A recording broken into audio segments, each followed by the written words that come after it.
Beneath the dirt, behind the glass, inside the myths, they found them.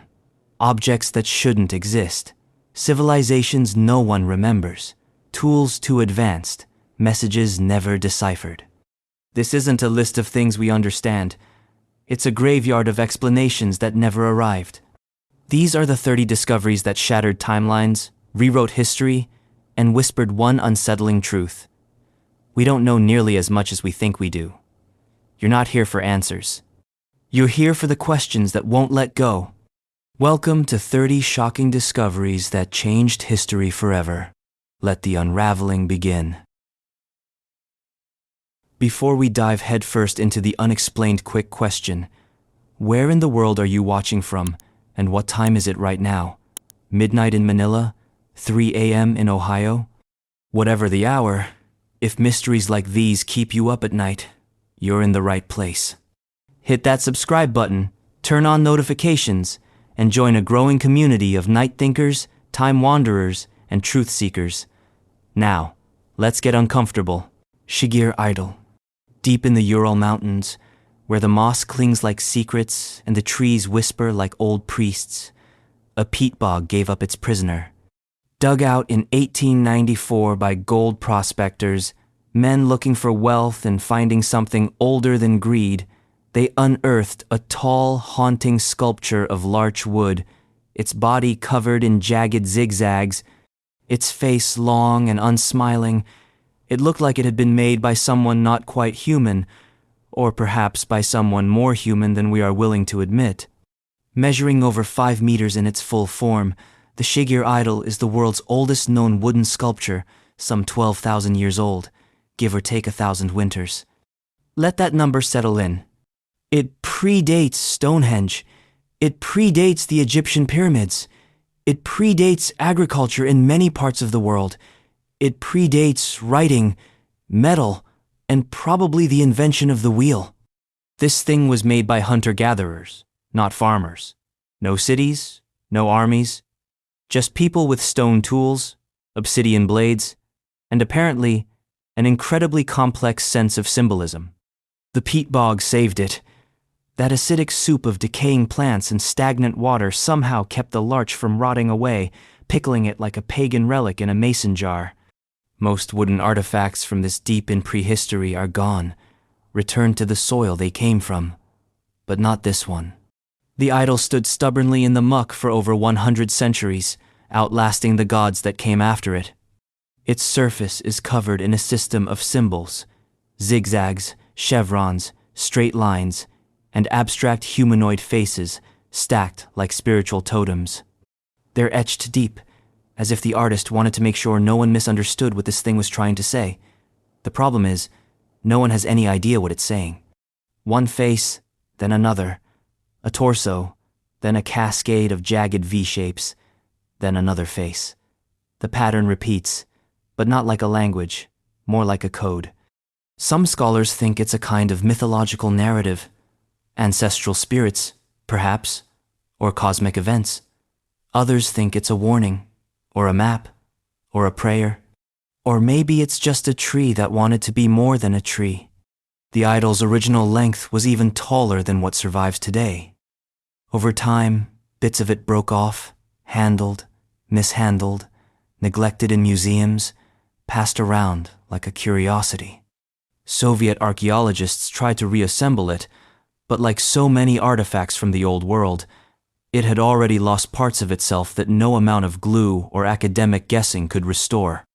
Its top portion, thought to include its final face, was found decades after the original discovery, stored quietly in a box labeled something else. Because of course it was. And then there's the radiocarbon dating. In 2015, a fresh round of tests confirmed that the idol was not just old, it was shockingly old. Older than any comparable wooden artifact on Earth. Older than any known complex religious structure.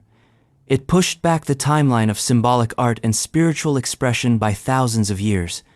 The people who made it were supposed to be skin-clad, spear-throwing nomads, yet here they were, carving a monumental statue full of visual syntax and metaphor. For what? Worship? Ritual? Something darker? This isn't cave art, scribbled in the torchlight. It's deliberate, monumental, a message across time, chiseled in timber, wrapped in silence. And perhaps most unsettling of all, there are no other shagir idols, no similar artifacts, no context. This thing is a loner. Either it was the only one made, or its siblings didn't survive the millennia. Which means we don't get a key to decode it. No Rosetta Stone, just a wooden obelisk standing in a museum in Yekaterinburg, staring through the glass as if waiting for someone to finally understand. Every attempt to explain it falls apart under scrutiny. The faces stacked on top of each other, are they gods? Ancestors? A cosmology? The zigzag snakes? Water? A way of indicating speech or sound?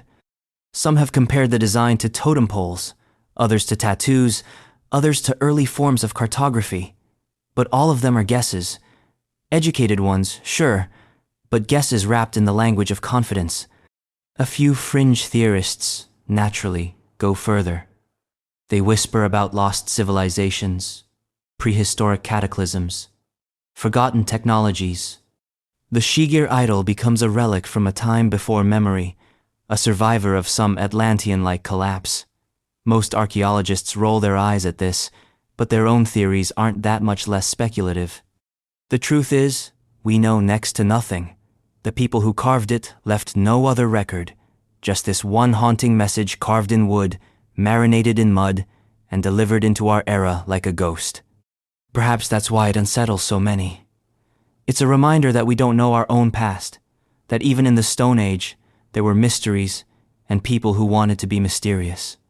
That the human need to communicate across time didn't start with alphabets or alphabets carved into stone, but with zigzags on wood. So what do you do with a message that was never meant for you, in a language you can't read, by people you no longer understand? You stare, you guess, and you remember how little you know.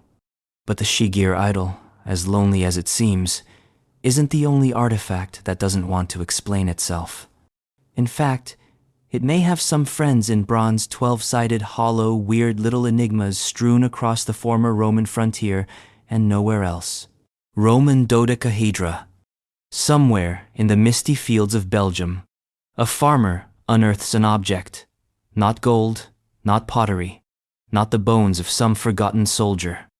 No, it's a small, hollow, 12-sided object, each face pierced with a round hole. Smooth bronze, aged like an antique cannonball crossbred with a child's toy. It's strangely beautiful. Geometric, pointless. And it is absolutely not alone. Scattered across more than 100 archaeological sites stretching from Britain to Hungary, from Germany to France, these small, mysterious Roman dodecahedra keep showing up like bad omens. Always in the northwest provinces of the old Roman Empire. Never in Rome, never in Italy, never with instructions. Each one is slightly different, but the formula holds. 12 pentagonal faces, hollow inside. Circular holes of varying diameters punched through each side. Small knobs like ornamental pimples jutting from each corner, as if someone decided geometry needed acne. No two are identical, but they're eerily consistent, standardized in a way that implies a common purpose. What that purpose is, well, take a number. Candlestick holder? Sure, except the holes aren't sized for any known taper, and there's no wax residue. A child's toy? Perhaps if Roman children played with brass-plated caltrops that weighed half a pound. A priest's divination tool? A surveyor's instrument? A glove-fitting gauge? A cosmic calculator for determining optimal cabbage planting dates? All real theories, all wildly unprovable. Here's the part that makes archaeologists itchy. Not a single one of these objects is mentioned in Roman literature. Not once. Not in military inventories. Not in temple inventories. Not even in those overly detailed tax records the Romans loved so much. It's as if they were designed to be forgotten, or worse, to be unknowable. And yet, they're clearly not junk. These weren't mass-produced trinkets. They were crafted, carefully, bronze isn't cheap. Casting these shapes took skill, especially when each hole is of a different size and the wall thickness varies. It's not random, it's calibrated. Which means whoever made them knew what they were doing, even if we don't. Let's imagine, just for a second, that you're a Roman auxiliary soldier stationed on the cold, damp frontier of Gaul. You've been posted here, far from the sun-baked cities of the empire, surrounded by tribes with unpronounceable names and customs that don't come with footnotes. One day, your unit raids a village and finds among the usual loot a strange bronze object with a dozen faces. The centurion shrugs. You pocket it. Now it sits in your tent. Sometimes you spin it, sometimes you stare through its holes, sometimes you give it to a local girl as a gift because even the empire has no idea what to do with it. And maybe that's the point. Some scholars have proposed that the dodecahedra weren't tools at all, but symbols, emblems of power, tokens of identity, something ceremonial, a kind of status object that doesn't need to do anything except remind you who holds the mystery, like a secret handshake made of metal. But then, why the variations? Why the size differences? Why the placement only in frontier regions, always beyond the Alps, always away from the bureaucratic heart of the empire? Why is this a northern phenomenon, not a pan-Roman one? The question deepens when you look at what's missing. These artifacts are never found in tombs, never buried as grave goods, never enshrined with gods. Instead, they're scattered in civilian contexts, villas, fields, ruins, rivers. A few have even been found near hoards of coins, suggesting they had some value, though not necessarily monetary. Others have been discovered near temples, but not in a way that implies direct religious use. And still others turn up in caches, like someone was collecting them or hiding them. Why? One of the more poetic theories is that they were used for divination, perhaps as a tool in Celtic Roman syncretic rituals. That would explain the concentration in Gaul and Britain. Maybe you'd peer through two holes to align with stars or landscapes, turning the dodecahedron until you found the right view. The sacred geometry of uncertainty. But again, no text confirms this, no inscriptions, no surviving artwork shows them in use. These things are context-free. If they were religious, the religion didn't write anything down. If they were practical, the practicality has been erased by time, which leaves us in the archaeological limbo of educated guessing and a quiet, growing suspicion. Maybe the Romans didn't document them because they didn't know either. Maybe they were collecting them the way we collect fossils, intrigued, puzzled, but fundamentally ignorant. So, what we have is this.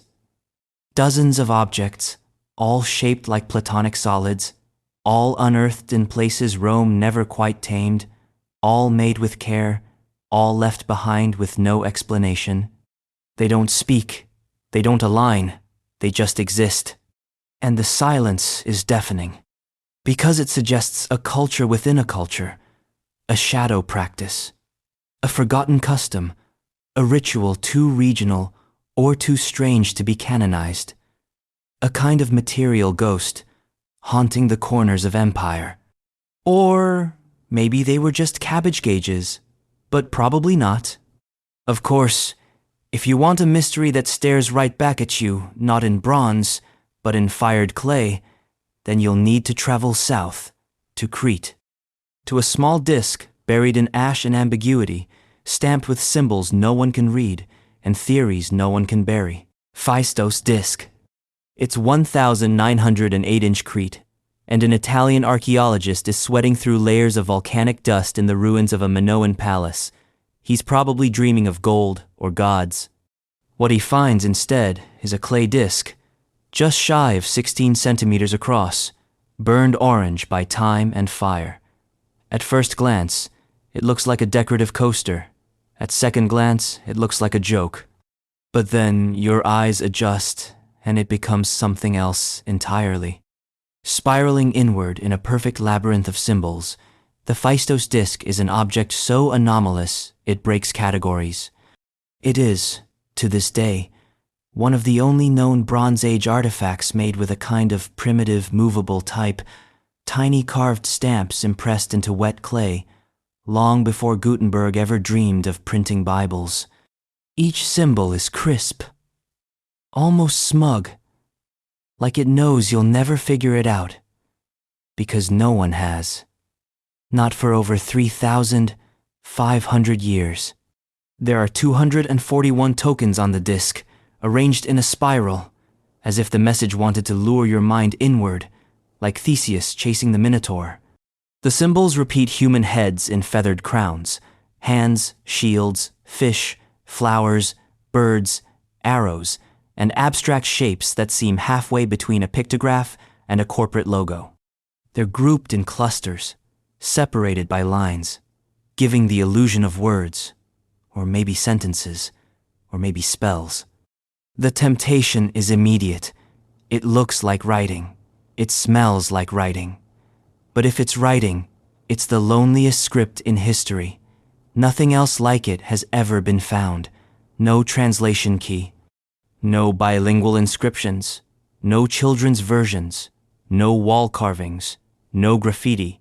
Just one clay disc, sitting in a museum, challenging the world like a smug little oracle. It doesn't help that it was found in the worst possible context. A ruined basement, partially collapsed, far from any well-preserved archive. Whatever other artifacts might have explained it were either burned, looted, or ground into the volcanic ash underfoot. The disc was alone when it was made, and it's even more alone now. Now, of course, the usual suspects have lined up to try to decode it. Linguists, mathematicians, astronomers, fringe theorists, conspiracy addicts, AI hobbyists with too much free time. All of them squinting at the spiral like it's a crossword puzzle God accidentally dropped on Earth. Some say it's a hymn to a forgotten goddess. Others think it's a calendar, or a legal document, or a military chant. A few scholars argue that it's a syllabic script, each symbol representing a sound, like Japanese kana. Others counter that it must be ideographic, with each icon representing a whole concept or word. Some even believe it's Proto-Greek. Others think it predates the Greek language altogether. Then there are those who suggest the whole thing is a hoax, that the disc was a clever 20th century forgery planted by an overzealous archaeologist looking to make a name for himself. After all, there's been little appetite to subject the disc to modern scientific testing, partly because it's fragile, partly because no one wants to be the one who breaks it, and partly because, well, what if it is fake? Do we really want to know? Still, if it is authentic, and most experts lean that way, it poses a radical question. What kind of culture made this? A civilization that used stamps to mass-produce symbols on clay in the Bronze Age? That would require not just writing, but an industrial approach to communication, a team of carvers, a standard lexicon, a reason to make dozens, maybe hundreds of these discs. And yet, we have only one. It's the single sample of a lost production line, a ghost factory with no workers, no tools, and no products except this one orphaned message, baked in fire and frozen in time. Let's talk about that fire for a second. The disc is made of clay, but it wasn't intentionally fired in a kiln. That much is clear. It was baked when the building it was in collapsed and burned.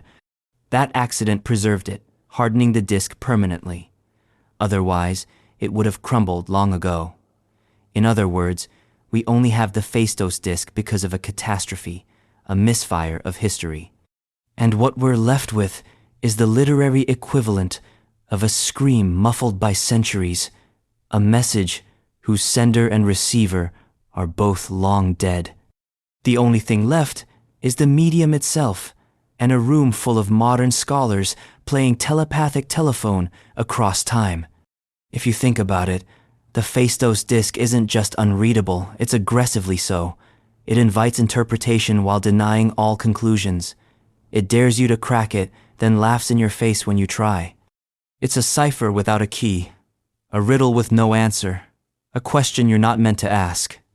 And maybe that's the most honest kind of history, because some messages were never meant to survive. Some stories were meant to be whispered once and then buried. Some scripts were written not for others, but for gods or for no one. And now they exist only as puzzles for people who can't stand silence. But if you want silence, real silence, you need to go further west, past the Andes, past the edge of what we think of as written history, to a volcanic island in the middle of nowhere, where the only texts left are scorched, gnawed by worms, and unreadable. Yet somehow, they might be the last voices of a people who once carved meaning into wood, hoping it would outlast the wind. Rongorongo. There is something unnervingly poetic about writing that no longer speaks, especially when that writing comes from one of the most remote places on Earth, a volcanic speck in the Pacific, known more for its haunting stone heads than its unreadable words. This is Rapa Nui, or as colonial cartographers labeled it, with the bluntness of thieves, Easter Island, a place so isolated, it was said to be the end of the world. And yet, somehow, someone once wrote here, not with ink, not with chisels, but with obsidian flakes and shark teeth. Onto wood. The result? A script called Rongorongo, a series of strange, looping glyphs, etched in a methodical hand, curling and twisting across the surface of weathered tablets like vines on forgotten tombstones. It is beautiful. It is intricate, and it is dead. There are only about 24 authentic Rongorongo texts left in the world, and none of them are longer than a few pages. Most are incomplete, cracked, charred, worm-ridden. A few were repurposed, found later as canoe ribs or firewood. One was discovered being used as a spool for fishing line. Whatever reverence once existed for these texts is long gone, replaced by desperate survival and amnesia, and you can hardly blame them. When your island is dying, when trees are gone, soil is eroding, and you're carving boats out of driftwood, written records aren't sacred. They're just dry. Still, the fact that Rongorongo existed at all is astonishing, because writing doesn't just appear, it evolves, it mutates, it borrows. Civilizations don't usually invent scripts from scratch. They adapt them from neighbors, trade routes, conquerors. The Phoenician script births Greek. Greek gives rise to Latin. Cuneiform crawls across the empires of Mesopotamia like mold on damp stone. There's always a chain. But Rapa Nui had no chain. No contact, no trade routes, no flowing river valleys teeming with neighboring scribes. It was alone. Which is why some scholars whisper the word no one dares put in ink, independent invention, a phenomenon so rare in human history it's almost mythical. If true, that would place Rongorongo in a pantheon with only a handful of others: Mesopotamian cuneiform, Egyptian hieroglyphs, Chinese characters, and the Mesoamerican scripts. And then, it was gone. No one knows exactly when Rongorongo stopped being understood, but by the time European missionaries arrived in the 19th century, not a single islander could read it. They remembered that the glyphs meant something, sure. They even performed chants when shown the tablets, as if muscle memory still pulsed in their culture's corpse. But when asked to explain the meanings, they couldn't proft. Not a word. An entire writing system erased in a generation. Literacy, murdered by colonization, epidemics, famine, slavery, and the crushing weight of cultural collapse. Imagine inventing your own alphabet, passing it down through centuries, then watching it rot in the corners of museums, labeled undeciphered. Imagine holding a book you know your ancestors wrote and not being able to read a single sentence. That's Rongorongo, a library of sealed doors. The glyphs themselves are mesmerizing. Stylized birds, fish, plants, humans, geometric flourishes. Each is carved with obsessive care, arranged in boustrophodon format, meaning the lines alternate direction like a plow turning soil row by row. It's a methodical system, implying training, a scribe class, a tradition. But tradition needs context, and context, on Easter Island, was devoured. No Rosetta Stone, no parallel texts, no explanation from the people who wrote them, just patterns and guesses. Some linguists argue it's not a true writing system at all. Maybe it's proto-writing, like the Vinca signs or the Inca quipu. Maybe it's a mnemonic device for chants, not a literal script. But others point to repeated phrases, grammatical structures, hints of phonetic components. If it wasn't a writing system, it's the most deceptive one ever made. And then there's the irony. Easter Island's colossal moai statues, those long-faced sentinels watching the sea, have been photographed, 3D scanned, laser mapped, and dissected to the millimeter. We know their quarries. We've tracked their migration. We've even theorized how they walked. But the handful of fragile wooden boards holding the island's only known script, those get barely a whisper. No big-budget documentaries. No tourism campaigns. Just low-light vitrines and occasional journal articles written in the dust of academic obscurity. Why? Maybe because stone is easy to glorify. It's heavy. It's immortal. But wood? Wood burns. Wood breaks. Wood fades. And so do the cultures that rely on it. We talk a lot about the mystery of Easter Island. What happened to the trees? Why did the society collapse? Why were the moai toppled? But maybe the most important mystery is this. How do you lose your words? Because Rongorongo isn't just a puzzle for linguists. It's a cautionary tale. A reminder that memory is fragile, and that civilization isn't measured in monuments, it's measured in meaning. And when meaning disappears, all the statues in the world won't bring it back. So here we are, staring at the scars of language, carved by hands long dead, reciting chants no one understands, waiting for a breakthrough that may never come. But if you think Rapa Nui cornered the market on unknowable iconography, think again. There's a pit halfway across the world, filled with bronze faces the size of small planets, masks that scowl like forgotten gods, and an entire vanished culture that left behind no script at all, only eyes cast in metal, and a silence loud enough to echo for 3,000 years. Sanxingdui pits. There's a moment, deep in the Sichuan Basin, where the earth simply gives up. Not from erosion, or from age, or from the usual archaeological prying, but from some stranger sense of obligation, as if history finally cracked under the weight of its own secrecy and exhaled. What it exhaled were two pits, charred, chaotic, and overflowing with art so otherworldly that, for a few months in 1986, Chinese archaeologists wondered if they were dreaming. The discovery site was called Sanxingdui. It was supposed to be a footnote, some accidental ditch behind a brickyard, but what they found inside rewrote entire sections of Chinese prehistory. Or rather, it burned them, melted them, then handed back the ashes in the shape of giant bronze heads with bulging eyes, grotesque ears, and expressions that can only be described as both regal and cosmically disappointed. This wasn't a palace. This wasn't a tomb. This was a deposit, a deliberate burial, a sacrificial dump of objects too symbolic, too charged, too strange to leave lying around. There were masks, some huge enough to cover your torso, crafted in bronze, stylized in ways that defy classification. There were sunbird motifs, trees of life, figures standing atop animal pedestals, gold foil ornaments, elephant tusks, and finely carved jade that clearly had some spiritual punch. These weren't tools, they were statements, and the statement was clear. We were here, we were powerful, you still don't understand us. The culture that made them didn't just disappear from view, it vanished from the historical record like a magician's trick gone too well. No known texts, no direct continuity, just these surreal leftovers.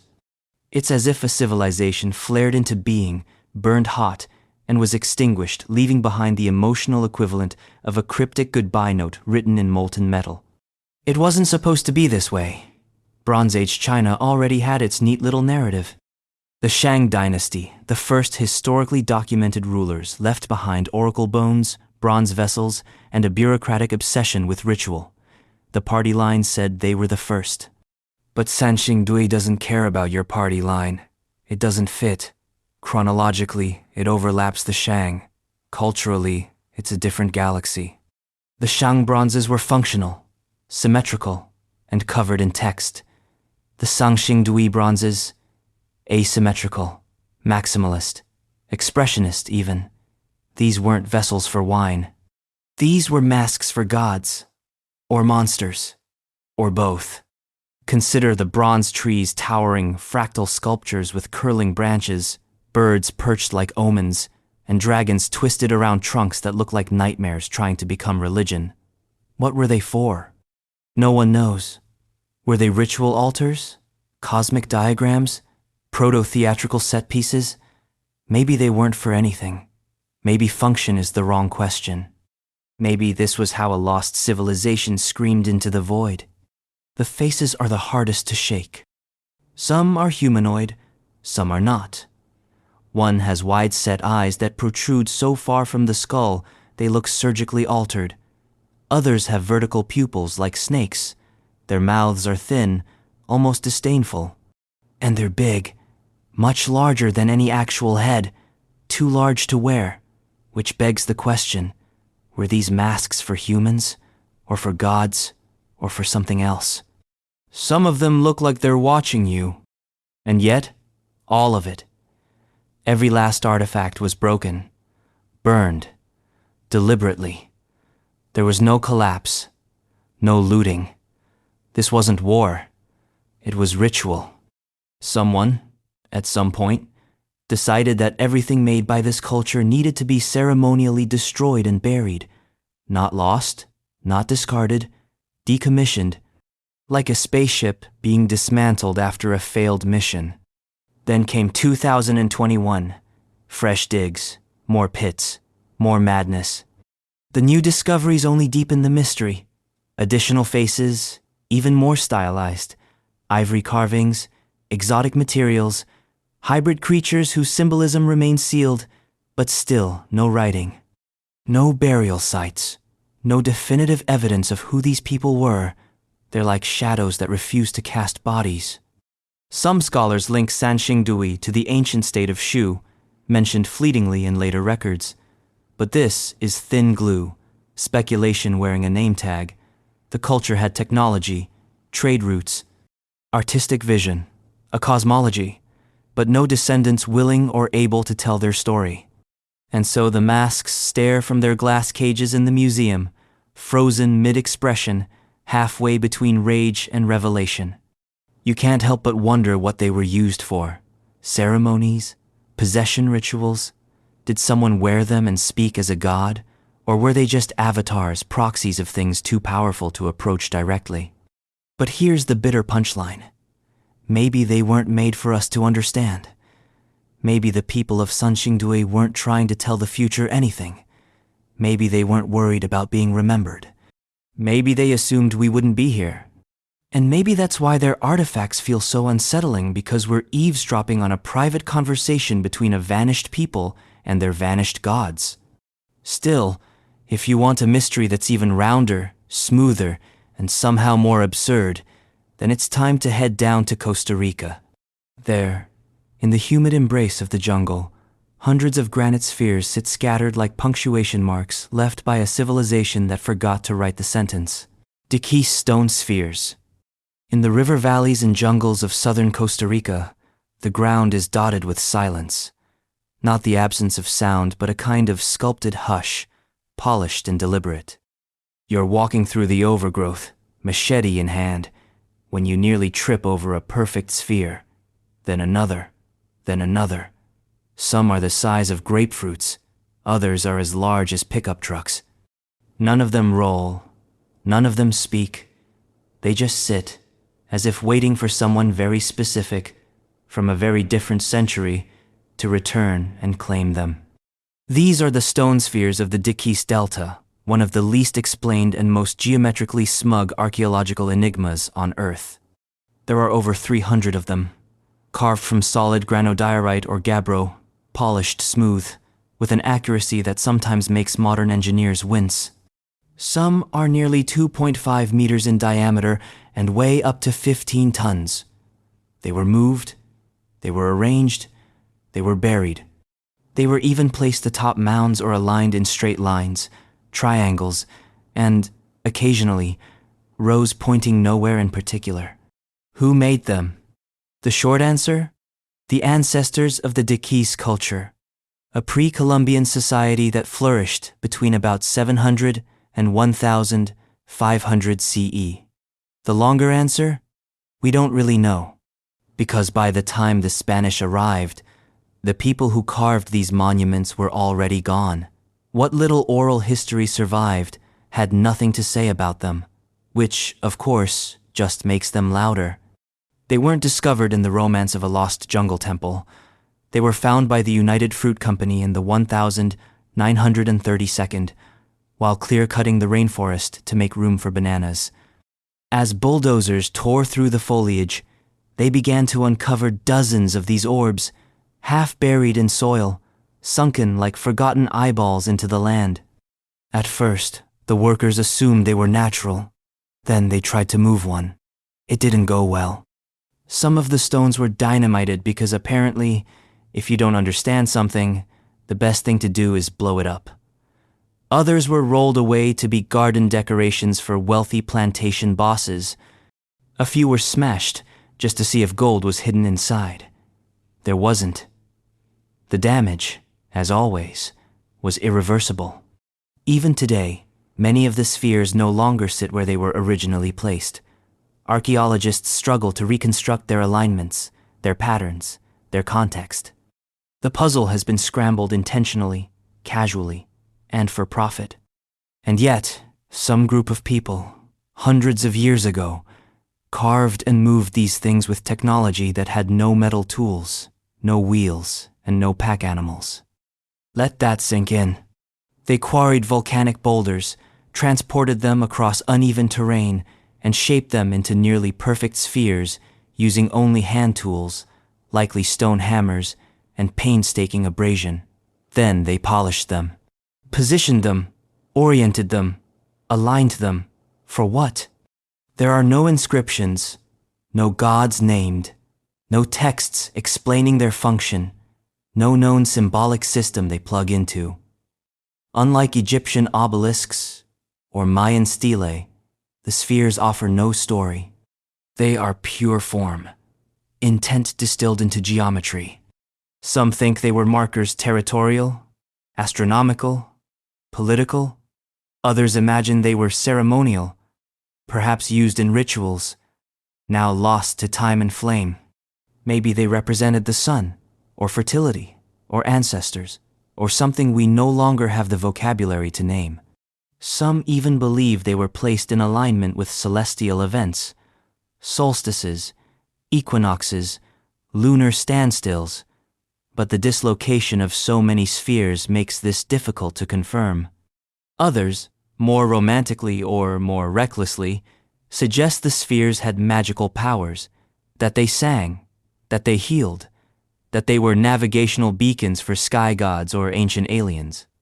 Because, of course, someone always says that. The real magic is simpler and stranger. It's in the silence. These spheres don't need to say anything. They don't ask to be translated. They just are. Hundreds of deliberate, labor-intensive acts of spherical sculpture spread across valleys and jungles, sometimes arranged with mathematical precision, sometimes scattered like lost thoughts. They exist at the edge of purpose, daring you to try and assign one. They also present a moral contradiction. The more perfectly made something is, the more unbearable it becomes when you don't understand it. The spheres are too perfect to be ignored and too mute to be interpreted.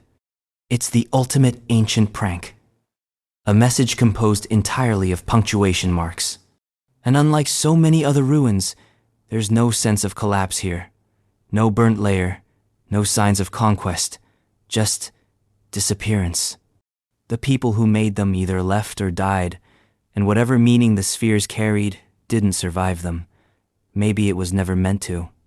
In 2014, UNESCO designated the deciphered spheres as a World Heritage Site. A fancy plaque was awarded. Some of the stones were placed in public parks. Tourists come and take selfies. Children climb them. Local myths claim the spheres are eggs of a giant serpent. Scientists argue about weathering, tool marks, alignment patterns. None of it feels final. They're still waiting.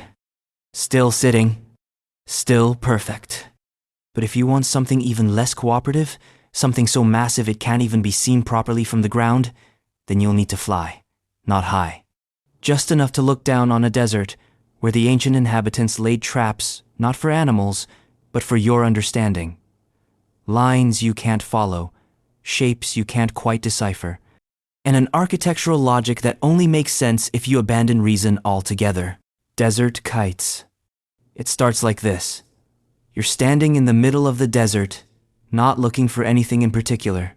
Maybe surveying, maybe mapping, maybe pretending to be an archaeologist because the paycheck says so. The heat is cinematic. The land is flat, empty, godless. Then you look at a satellite image, or better, a drone flyover, and something clicks. Below you, carved faintly into the earth, are long lines. Curving, branching, funnel-like. They stretch for hundreds of meters, sometimes kilometers. Not random, not roads, not natural. Patterns, designed. But by who? And why do they look like they were built to catch shadows? These are desert kites, thousands of them, scattered across the stony barrens of the Middle East, Jordan, Syria, Saudi Arabia, Iraq. Some reach as far as the Caucasus and Central Asia. They're made of low stone walls, barely waist high now, but once taller, ancient game traps. Or so we say when we want to sound confident.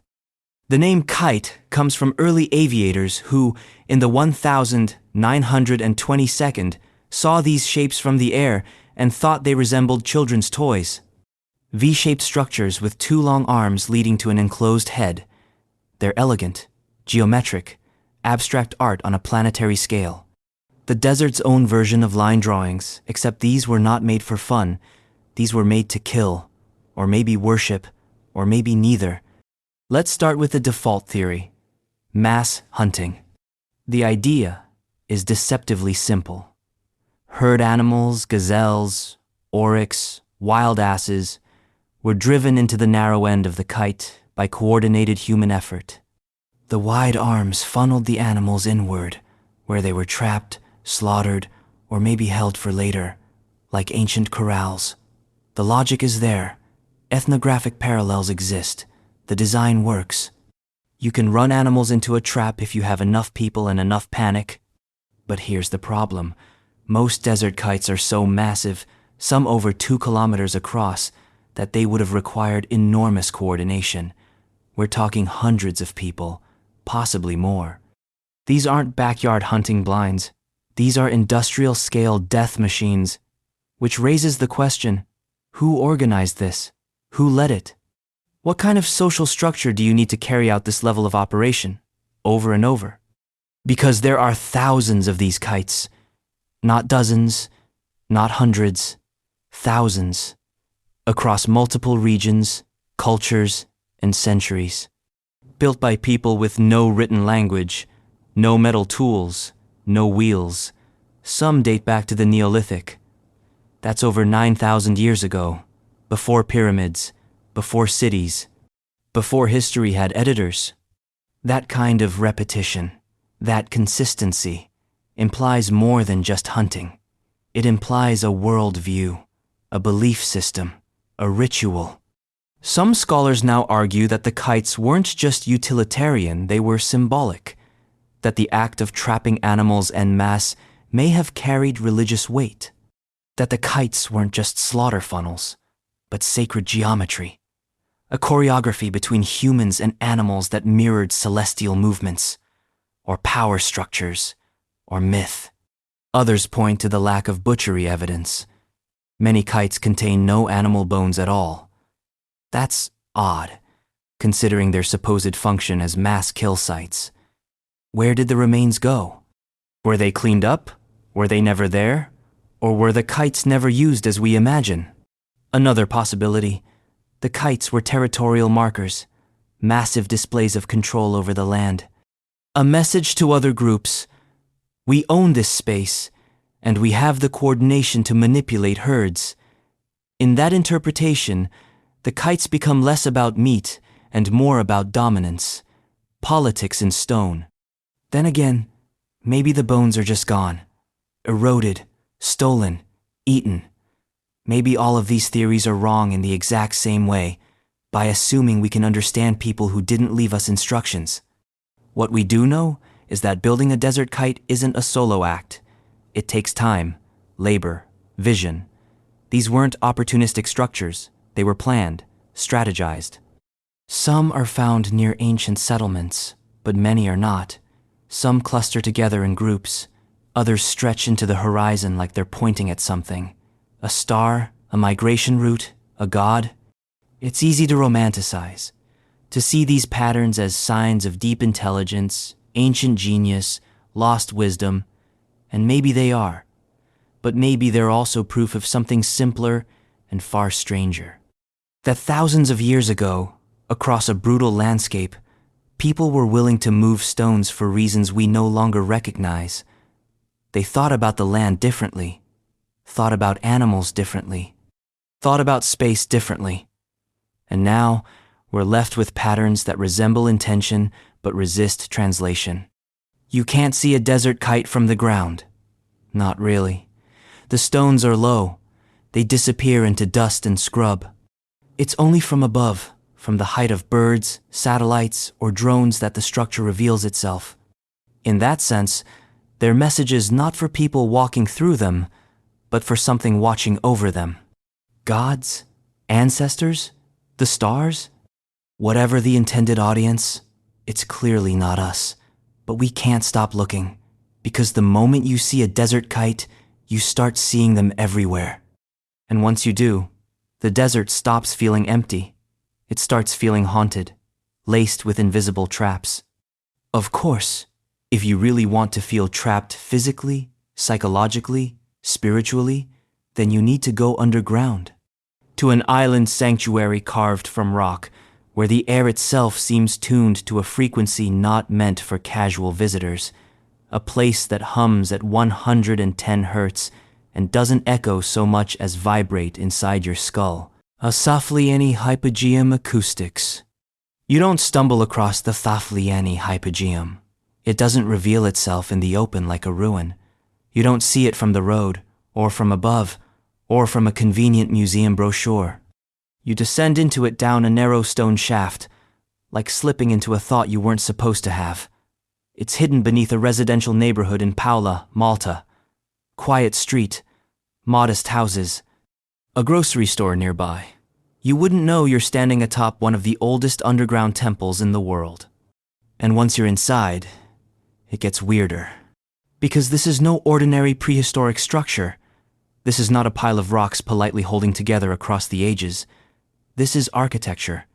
Cut by hand from solid limestone more than 5,000 years ago, the Ħal-Saflieni hypogeum is a sprawling 3-level necropolis with corridors, shrines, burial chambers, and ceilings curved like rib cages. It was used for over 1,000 years, and it speaks, or more precisely, it sings at a frequency that seems engineered not for decoration, but for effect. One chamber, in particular, is the source of this sonic intrigue, the oracle room. It's a small space, unadorned, compared to the grandeur of its name. Yet if you stand in it and vocalize, chant, sing, speak, you'll trigger an eerie phenomenon. The sound doesn't echo, it resonates. At around 110 hertz, male voices produce an acoustic vibration that saturates the entire space. The walls hum, your chest vibrates. Nearby chambers pick it up and carry it. The sound doesn't just stay in the room, it inhabits the structure. That frequency, 110 hertz, isn't random. It falls in a range associated in some modern research with altered states of consciousness, monks chanting in caves, drums in trance rituals, the kind of deep, low tones that seem to bypass language and hit directly in the gut. Coincidence? Maybe. But you're in a prehistoric complex carved with obsessive care where every curve and cavity has a purpose. There are megalithic temples on the surface, all across Malta, aligned with solstices, filled with altars and spiral motifs and statues of corpulent, abstract human forms. These people had a cosmology, a sense of sound, a relationship with stone that went beyond function. The builders of Saflieni didn't just want a tomb. They wanted a stage for something spiritual, maybe performance, maybe possession, maybe something else. And the acoustic effects aren't just fun facts, they're deliberate. The chamber's dimensions amplify and prolong sound in ways that suggest testing, refinement, intention. It's not just that 110 Hz sounds cool there, it's that it dominates. Female voices don't trigger the same resonance. Normal conversation doesn't light up the room.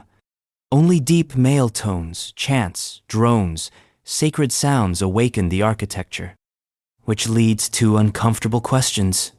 Was this a patriarchal feature? A male priesthood cult? Or was it something more esoteric, where male vocal frequencies were believed to communicate with the dead, or with gods, or with the stone itself? Did they believe the vibration opened a door, or stabilized one? Because this was, after all, a necropolis. The remains of over 7,000 people were once interred here. Bones and relics, skulls placed in niches, red ochre on the walls. It wasn't a casual burial ground. It was sacred, and sound was clearly part of the ritual. What kind of ceremony requires the entire building to hum? Some modern sound engineers, acousticians, and archaeologists have explored the possibility that these effects weren't just symbolic, they were neurological, that the frequency could alter brainwave activity, create trance states, induce visions, that the architecture was not merely expressive but interactive, a prehistoric sound machine. It's a theory that makes scientists twitch. Too speculative, too mystical, too many gaps in the data. And yet, stand in that room, feel your ribs buzz with your own voice, and tell yourself, this was an accident. And then there's the architectural contradiction. This temple is underground, dug from bedrock with stone tools.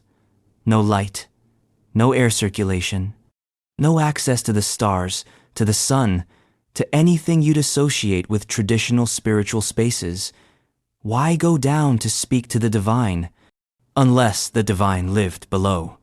The hypogeum invites the idea that the sacred didn't descend, it was already here, in the stone, in the earth, in the low frequencies that pulse like geological heartbeats. You don't raise a temple to meet a god, you excavate one to find it. And there's another layer to the strangeness. Some of the skulls found in the hypogeum, since lost or misplaced in museum archives, were described as unusually elongated, with no visible cranial sutures. Cue the chorus of ancient alien fanatics.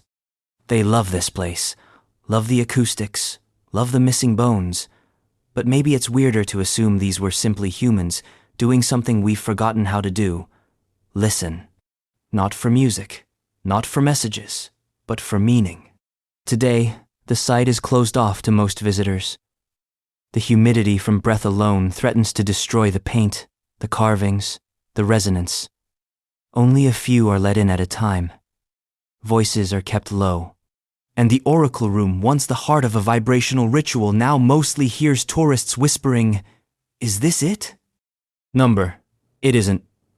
Because the mystery isn't in the echo. It's in the silence that follows. And if you want to hear silence encoded into color, into rope, into knots suspended from memory, then you'll have to leave Malta behind and head to the Andes.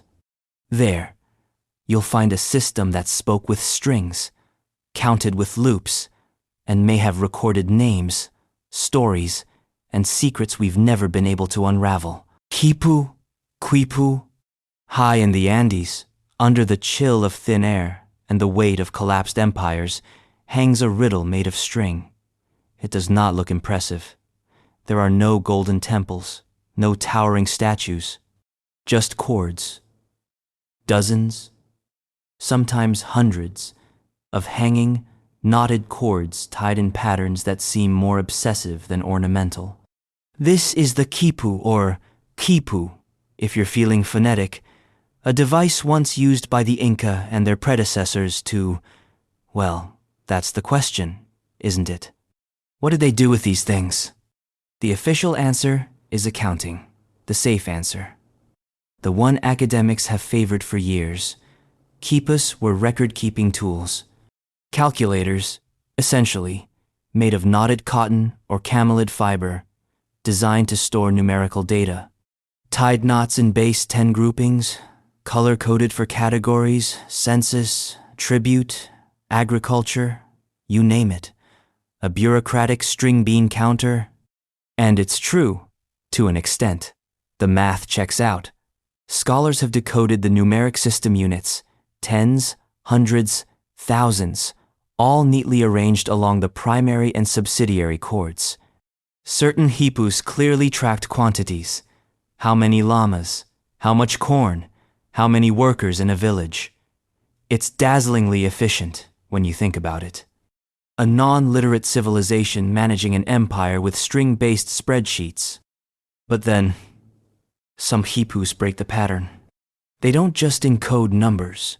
They contain inconsistencies, deviations, symbols, knots that serve no clear arithmetic function, chord patterns that repeat like syntax.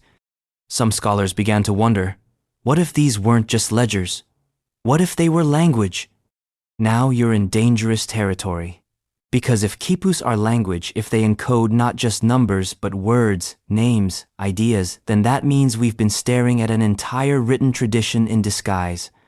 A script not of ink and parchment, but of knots and fibers. A literature that doesn't unfold on a page, but dangles from a cord. Let that sink in. We might be looking at the lost written language of the Andes, misclassified for centuries as mere accounting tools because we weren't listening in the right dimension. But here's where it gets beautifully infuriating. We don't know how to read them. Not the linguistic ones, not the narrative ones if they are that at all. Unlike other writing systems, there's no Rosetta Stone for quipus, no bilingual tablets, no glyphs to compare. The Spanish conquistadors didn't learn the system, they destroyed it. Burned them, mocked them, outlawed them, the usual. And the Inca? They didn't leave explanatory manuals. No quipu for dummies scribbled into the margins of their empire. The few surviving chronicles, written by Spanish priests or indigenous informants, describe the quipu Kamayoks, the quipu readers, as part of a specialist class, like data priests. They memorized meanings, contexts, patterns, which chords referred to what, how many loops, which direction. The knowledge was oral, perishable. Which means that once the quipu Kamayoks died, so did the full grammar of the system. All we have left are the quipus themselves mute, hanging bundles that whisper math but might be hiding poetry. And of course, some are already convinced. A few brave researchers have proposed that narrative quipus exist. One even found a quipu they believe encodes the name of a village official, a proper noun, preserved in knots. That changes everything, because if one quipu can carry a name, another can carry a law, or a story, or a memory. We just don't know how to ask the right questions. There's also the problem of scarcity. Only about 600 quipus survive in museums and collections. Out of how many? Thousands? Tens of thousands? No one knows. Most were destroyed during the colonial purges. Others were buried with the dead. Some may still hang in unexcavated tombs, waiting to be rediscovered or miscategorized again. And they're fragile. Threads rot, knots loosen, colors fade. Each one is a dying dialect, untranslatable, even with the best intentions. Imagine a world where books were made of rope, where your grandmother's stories were tied into bundles of thread and passed down across generations. Then imagine a war came, and the invaders burned the ropes, killed the storytellers, rewrote your calendar in another tongue. Now imagine future archaeologists digging up a handful of those cords and confidently declaring, "Ah yes, this is how they counted potatoes." That's the tragedy of the quipu, not just what we've forgotten, but what we've dismissed. We assumed they weren't sophisticated. That string couldn't carry meaning. That language needs letters, and memory needs paper. And so we've been misreading an empire not because it was silent, but because it spoke in a different texture. The irony is brutal. A civilization advanced enough to string data across valleys, connect empires without wheels, or writing as we define it, and maintain social order across impossible geographies dismissed because their books don't look like ours.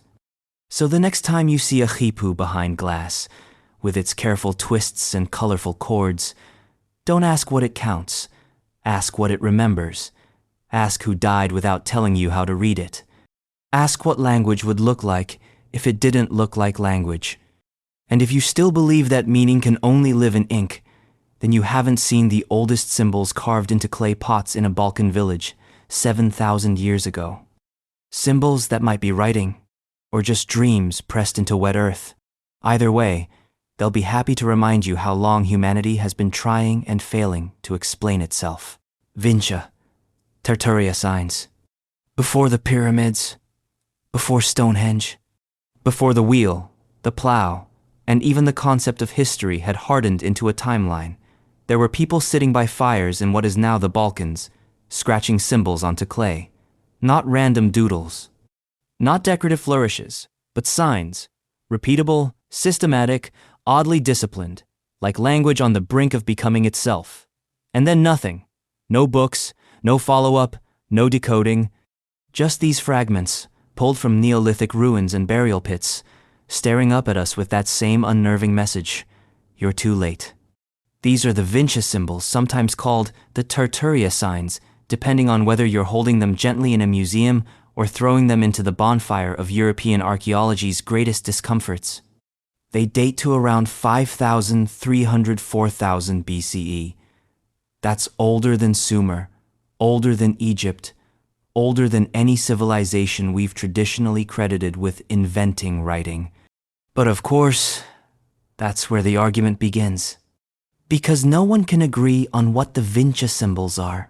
Some say they're not writing, just potter's marks, decorative glyphs, clan symbols, perhaps, personal seals, aesthetic quirks. Don't overthink it, they say. It's just early farmers branding their favorite bulls.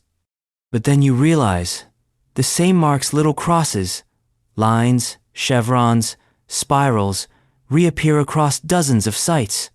On figurines, spindle whorls, amulets, tools, not just once, repeatedly. With a logic that suggests syntax. Variation, yes, but also a consistent core. Some symbols show up in groups, others in pairs, some in complex arrangements along the edges of objects, almost as if they're meant to be read. And then there's the real troublemaker, the Tartaria tablets.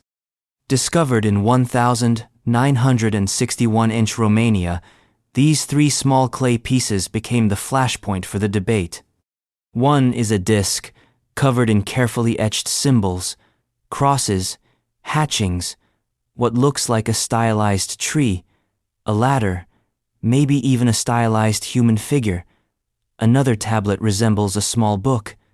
They were found in a burial pit, alongside what may be sacrificial remains. Ritual context, intention. Their existence split scholars into camps. Some declared, "We've found the oldest writing system on Earth." Others rolled their eyes and accused the first group of seeing cuneiform in clouds. Because the stakes are high.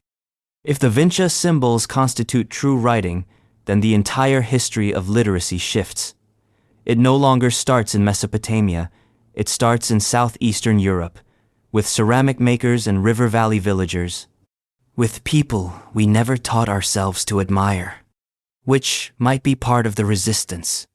There's an unspoken bias in archaeology against the idea that farmers could be sophisticated. That settled Neolithic communities, pre-urban, pre-metal, could produce symbolic systems. The Vinca culture was agrarian, peaceful mostly, and lacked the blood-drenched pyramids or bone-encrusted ziggurats we love to associate with innovation. They lived in tidy huts, made nice pottery, and apparently etched symbols onto everything. Hardly the resume of a civilization that's supposed to invent writing. So the debate continues: writing or proto-writing, language or lingo. Scholars hedge. Proliterate symbolic communication is the safe term, a phrase that pleases no one, but offends no one either. But what does that even mean? If you make a symbol, repeat it across generations, tie it to ritual or record, and everyone in your community understands it, how is that not writing? Does it really need to be phonetic? Does it need to narrate the deeds of kings to qualify? Or is that just how we define literacy through the lens of conquest and bureaucracy? Some researchers see in the Vinca signs the embryonic DNA of later scripts, linear motifs that hint at linear A, linear B, maybe even Etruscan. Others say they're a dead branch of symbolic evolution, a regional experiment that never spread or survived, a false start, a moment when meaning almost learned how to walk. What's undeniable is that these people, these early Danube cultures, were thinking in symbols. Not just making things, but marking them, creating meaning beyond function, trying, in their own way, to fix memory into matter. And what's more human than that? Maybe the problem isn't that we can't read the Vinca signs. Maybe it's that they were never meant to be read by us. Maybe they were a sacred code, passed from mother to daughter, priestess to initiate, carver to apprentice, meant to die with the hands that made them. Maybe they weren't trying to invent writing. Maybe they were trying to invent belonging. And maybe, just maybe, that's why the symbols feel so intimate. Because they weren't declarations, they were confidences, whispers sealed in clay. Today, the Vinca signs are museum curiosities, academic controversies, and footnotes in textbooks that don't want to deal with them. But they persist scratched into amulets, drawn on goddesses' bellies, carved into the backs of forgotten artifacts. They're still talking.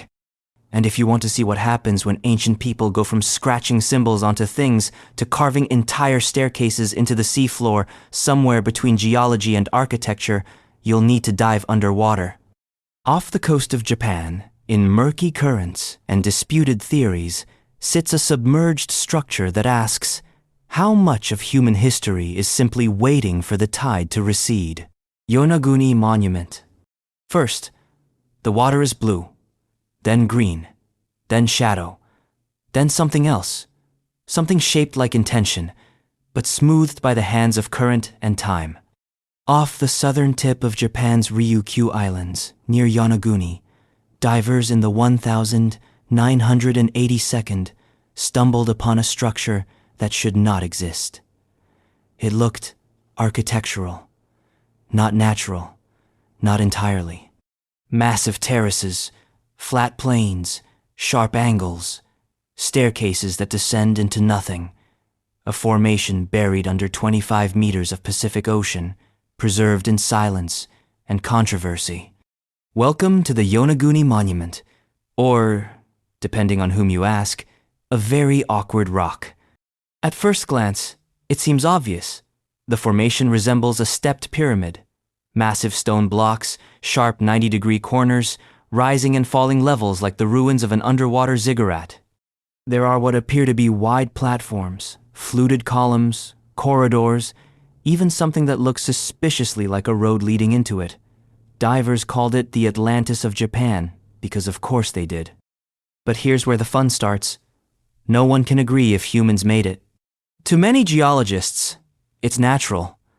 A case of well-layered sandstone fracturing along vertical and horizontal lines, sheared by tectonic forces and wave erosion over millennia.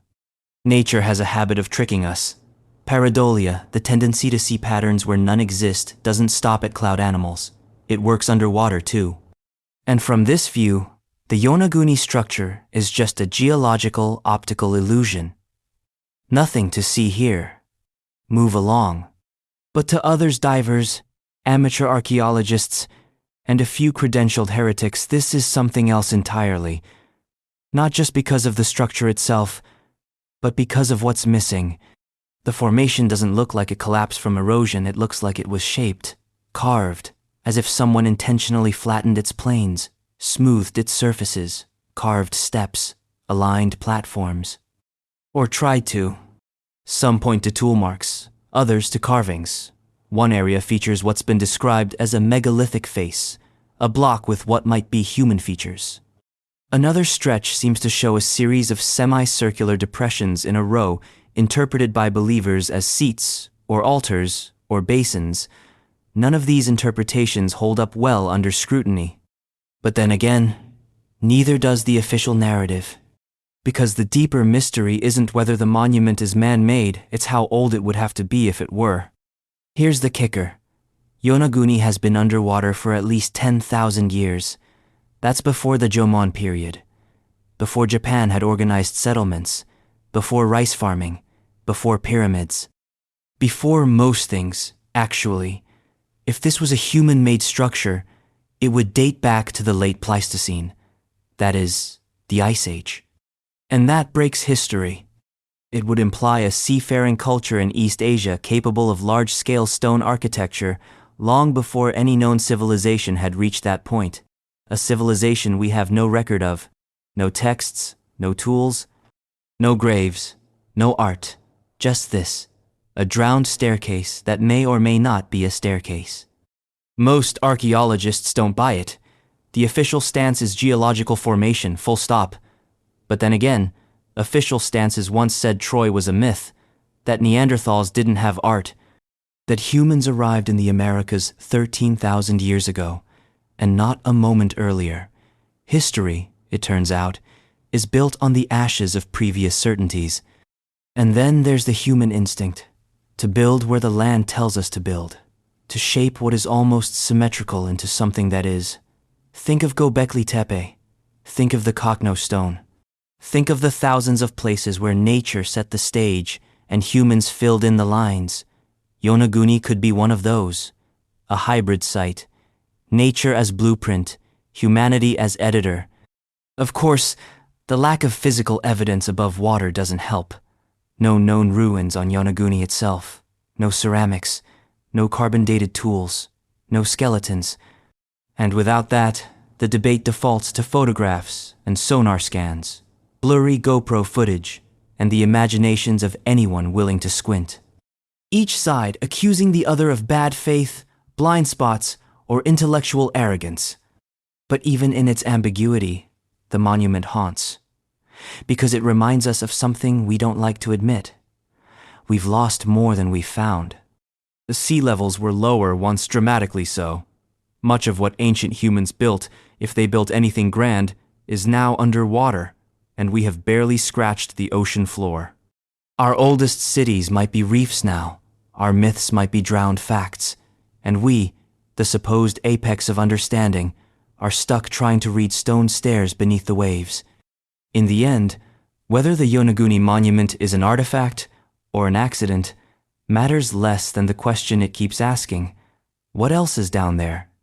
And if you think that's uncomfortable, imagine something even more unsettling, where the evidence isn't underwater, but on land scattered bones, crushed mastodon limbs, and broken stones that might not be natural at all. Imagine a site so old it challenges not just your idea of civilization, but of who got to this continent first. Cerutti Mastodon Site. Southern California. Suburbs, sun, traffic. But somewhere beneath the asphalt and ambition lies a different California. A version of it not filled with freeways and franchises, but with mammoths, saber-toothed cats, and an entire human timeline we still haven't agreed on. In 1992, a construction crew working near San Diego paused their backhoes long enough to uncover something that didn't belong: broken bones. Big ones. Mastodon bones, to be precise. Ancient, extinct, and not entirely alone. Because near those bones were stones. Not just any stones, but heavy cobbles, strategically placed, some fractured, some resting beside smashed femurs. And when researchers finally looked closer after the usual bureaucratic stallouts, funding gaps, and academic shrugs, they realized they might be staring at something far more explosive than fossilized animals. They might be staring at evidence of human activity at a site that dates back 130,000 years. That number should make you stop breathing. Because the standard story goes like this. Humans arrived in the Americas no earlier than about 13,000 years ago, maybe 15,000 if you're generous, via the Bering Land Bridge. They chased mammoths, painted rocks, made Clovis points, and colonized the continents in a prehistoric blink. Before that, nothing. Pristine wilderness, a waiting room. But 130,000 years ago? That's not just early. That's impossibly early. That's Ice Age level early. That's pre-modern human migration out of Africa early. According to every mainstream textbook, no Homo sapiens should have been within sniffing distance of North America at that time. The idea that anyone was here, smashing mastodon bones with purpose, breaks everything. And yet, the bones were broken in ways nature doesn't typically manage. Long, spiraling fractures, impact marks, force applied with control. One femur had been split clean, its marrow cavity opened, like someone was trying to extract the good stuff. The kind of break you see when a predator knows what it's doing. Nearby, rounded stones, hammerstones, maybe showed signs of impact and wear. And the bones themselves were arranged oddly, not in a way you'd expect if the mastodon had simply died and decomposed on site. Something had been done to them. So the researchers went public. In 2017, they published their findings in a major scientific journal, calmly suggesting that some kind of human, was present in North America over 100,000 years before we thought possible. The internet lost its mind, the press scrambled to explain it, and the academic world mostly recoiled. Because this wasn't just an outlier, it was a paradigm breaker, the kind of claim that turns archaeology into a battlefield. Critics came fast and loud. The bones weren't broken by people, they said. They were crushed by construction equipment, trampled by animals, cracked by freeze-thaw cycles, or split by ancient geological processes. The stones? Random debris. The wear patterns? Misinterpreted. And the dating done via uranium series methods was called into question. Not wrong per se, but not convincing enough to carry such a massive claim. The pushback was predictable. Because if the Cerutti mastodon site is real, if it truly shows signs of human activity from 130,000 years ago, then we're not just off by a few thousand years. We're off by an entire species. It suggests that someone else may have made it to the Americas first. Maybe Neanderthals, maybe Denisovans, maybe some cousin of ours we haven't fully met yet. Maybe even a failed migration of early Homo sapiens, one that came, smashed bones, and vanished before leaving a trace elsewhere. Or maybe this is evidence of a story so erased, so buried, that all we get are the smashed leftovers. The real problem isn't the bones, it's our comfort. The idea that humans arrived in a single wave, marched south, and built pyramids in sequence is neat, tidy, teachable. But the Cerutti site suggests something else, that the Americas may have been visited, inhabited, used by people long before our narrative says it's possible. That history isn't a linear line, but a scuffed-up timeline with entire chapters burned out, rewritten, or ignored. And what's more frightening than a mystery you didn't even know was there? Cerutti reminds us that archaeology doesn't reveal truth. It reveals debris, shards, patterns that look like plans, bones that may or may not have been hammered by hands we can't identify. And maybe that's the right scale to work in. Not grand civilizations or lost empires, but moments. A broken femur, a stone out of place, a sight no one wanted to believe could matter. Because if this is how history leaves its trace, subtle, incomplete, aggressively deniable, then how many other Ceruttis have been bulldozed, paved over, or simply ignored? But don't get too comfortable, because the next mystery doesn't ask who lived here, or when, but how they managed to build perfectly aligned geometric enclosures using no known tools, for reasons no one's managed to understand. It's not about bones anymore, it's about shapes.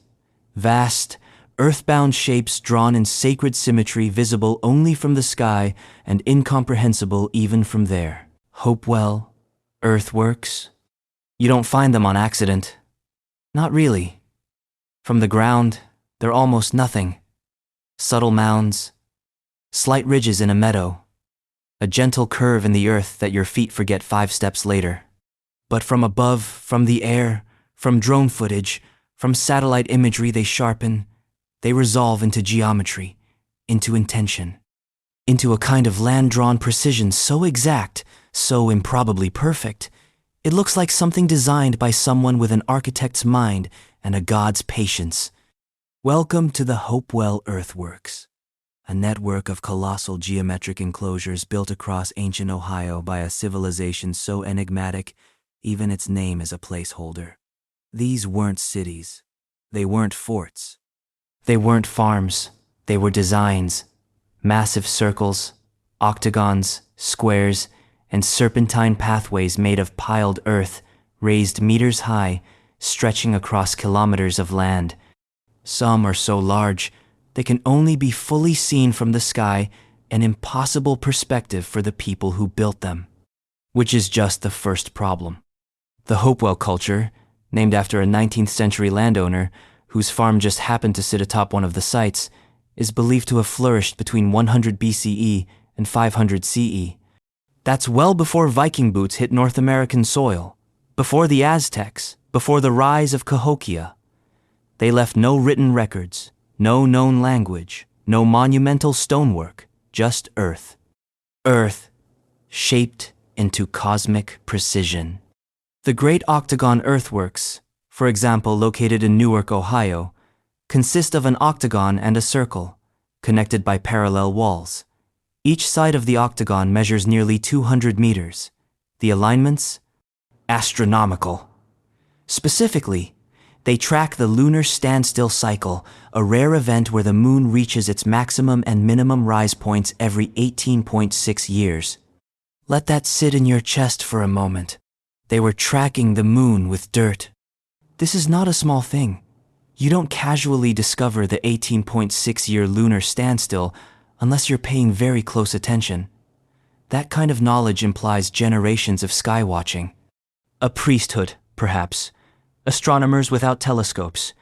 An entire worldview built around the sky's long, slow rhythm carved into the earth like a vow. And yet these enclosures weren't permanent settlements.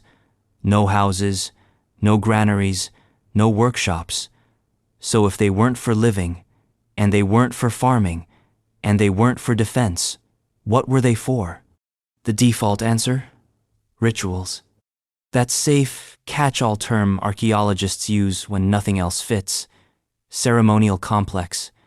It sounds official, but it's really a placeholder for we have no idea. What kind of rituals require you to move millions of cubic feet of soil over generations using no metal tools?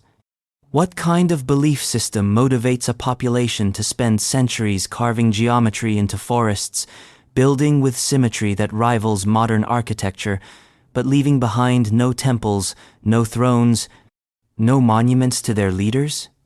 Maybe that's the point. Maybe the land was the monument. Maybe the math was the religion.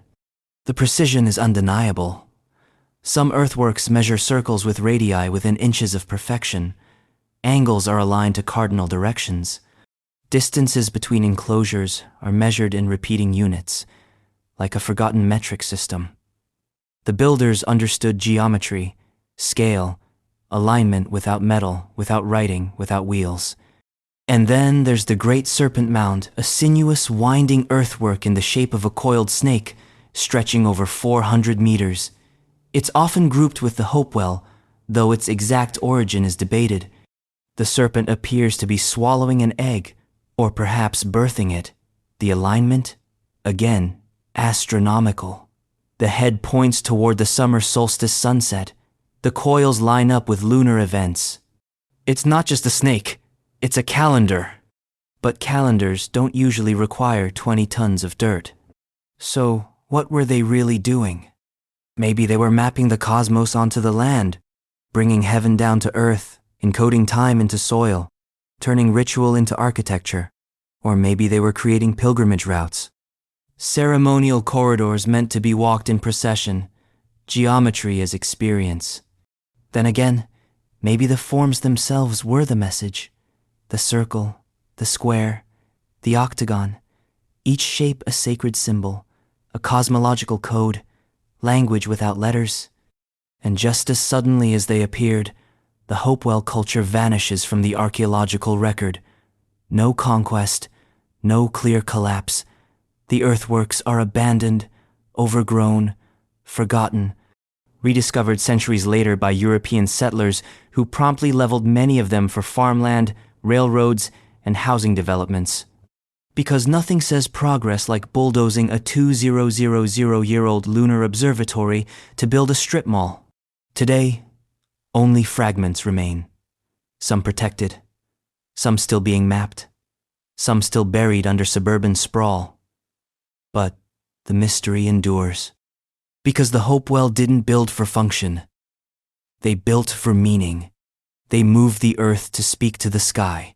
And whatever they were trying to say, it wasn't small. It was vast, repeating, measured in decades, not days. A conversation with the moon that we interrupted mid-sentence. But if you think aligning earth and sky is ambitious, try imagining what happens when you carve gods and animals into stone before pottery even exists at a hilltop sanctuary so old it shouldn't even exist. And yet it does. Rising from the Turkish dust like the fever dream of an architect who didn't care about tools or comfort or explanation, just awe. Göbekli Tepe. There's a hill in southeastern Turkey that isn't a hill. At least, not a natural one. From a distance, it looks like just another hump in the arid landscape, windswept, sun-blasted, anonymous. But buried beneath its skin is a temple, or a shrine, or a monument, or something even older than all of those words. Welcome to Göbekli Tepe, a structure that shouldn't exist, at a time when people weren't supposed to build anything like it. Estimated at over 11,000 years old, Göbekli Tepe predates writing, metallurgy, cities, agriculture, and even pottery. It predates the wheel by millennia. It predates organized religion as we understand it. In the official narrative of human progress, this place is in the wrong chapter 1 that should have never been written. And yet here it is. A complex of massive stone pillars, arranged in circles, some weighing over 10 tons. T-shaped megaliths rising from bedrock, carved and lifted by people who supposedly hadn't even figured out how to domesticate wheat yet. These were hunter-gatherers people we like to imagine as simple, rag-clad nomads stabbing things with spears, but the architecture says otherwise. The central pillars are arranged in carefully designed enclosures, roughly circular, with twin megaliths in the center, flanked by others along the perimeter. The stones are covered in reliefs, animals, insects, abstract symbols, stylized human forms. Snakes slither, boars charge, birds perch with hypnotic precision. This wasn't random. This was storytelling mythology etched into limestone. And then there are the headless humans, carved in low relief, some armless, some surrounded by predatory beasts, some with hands clasped over their bellies, as if holding something sacred or missing something vital. One figure, etched with a belt and loincloth, stands upright in full anthropomorphic glory, tall and proud and silent. His head is missing, or was never meant to be there. There's no text, no signs of daily living, no hearths, No trash, no signs of domestic life, no nearby village, just circles of stone on a remote hill, arranged with cosmic intent and unfathomable effort. So, what was Göbekli Tepe for? Religious center? Most likely. The carvings aren't casual. They speak of belief systems we'll never fully decode. The scale alone screams ceremony. But then again, what kind of religion begins before farming, before cities, before anything resembling a state? We like to believe that religion followed agriculture, that once we had food security and free time, we invented gods. But Göbekli Tepe flips that. It suggests that spirituality came first, that humans began building temples before they ever built homes. That belief didn't follow civilization, but led to it. Maybe they gathered here seasonally, pilgrims walking for miles, clans converging to participate in rituals older than the calendar, rituals that involved feasting, storytelling, maybe sacrifice. Maybe this was the reason they began domesticating plants to feed the builders, to sustain the congregation. Maybe agriculture wasn't the cause of culture, but the consequence of worship. The effort required is staggering. These stones weren't rolled down the hill, they were carved on site, then lifted and arranged, without metal tools, without wheels, without draft animals.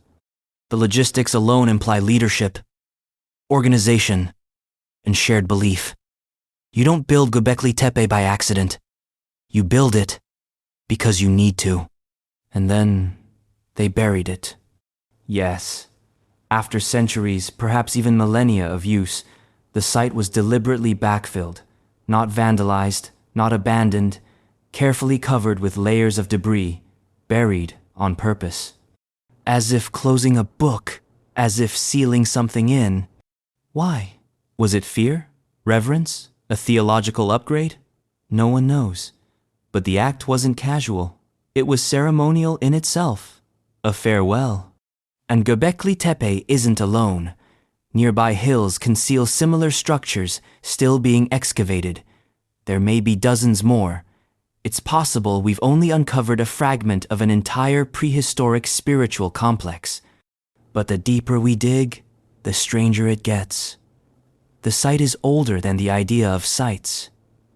Older than any known form of monumental architecture. Older than cities. Older than writing. It resets our understanding of prehistory. It whispers the uncomfortable possibility that we've underestimated the people who came before us, not just their intelligence, but their urgency. Because Göbekli Tepe wasn't built by mistake. It wasn't a practice run. It was a statement of awe, of fear, of cosmic positioning, of humanity's desperate need to mean something, to mark the earth and say, we were here and we understood something. Even if that something now escapes us entirely. And if you think that's unsettling, consider the next mystery, an island where that same sacred geometry gets even stranger. Where massive stone T-shapes rise again, not in Turkey, but in the middle of the Mediterranean. A place where purpose hides in alignment, and silence echoes inside stone sanctuaries shaped like question marks. Taula sanctuaries. Hover over the Balearic island of Menorca on a satellite map, and it looks like a sun-baked vacation escape. Rocky coastlines, olive groves, the Mediterranean lapping like a lazy god against the shore. It's not a place that screams, cosmic riddle. But step off the beach and into the interior, past the scrub and the occasional disinterested goat, and you might stumble upon something that makes the bones in your feet feel very, very old. The locals call them taulas, literally tables. But these aren't for dinner. These are sanctuaries, built by a culture that didn't leave behind books, empires, or heroic statues, just heavy questions, held up by even heavier stones. At first glance, the design seems simple. A massive vertical pillar, over 3 meters high, supporting a horizontal slab across the top, forming a stone T that looks absurdly minimal. Like a monument designed by a minimalist with a god complex. But simplicity is deceptive, because once you stand in front of one, it stops being abstract. It becomes enormous, monumental, humbling in a way that has nothing to do with size and everything to do with feeling watched. There are around 30 of these Tala sanctuaries scattered across Menorca, each one part of a larger precinct, usually enclosed by curved walls, with associated structures, halls, courtyards, altars. No two are identical, but the format repeats. T-shape, vertical power, horizontal presence, silence. And the placement? Not random. Many of the talas face south or southeast, toward certain celestial alignments. There's evidence that some were oriented toward particular stars. Alpha Centauri gets name-dropped a lot by researchers who aren't afraid to sound like stargazing romantics. Others point towards solstitial events or seasonal markers, suggesting a calendar carved in stone. This wasn't just spiritual architecture, it was astronomical choreography. But what were they for? The easy answer is ritual. Always ritual. When archaeologists hit a wall, they write ceremonial in bold and move on. And yes, bones have been found.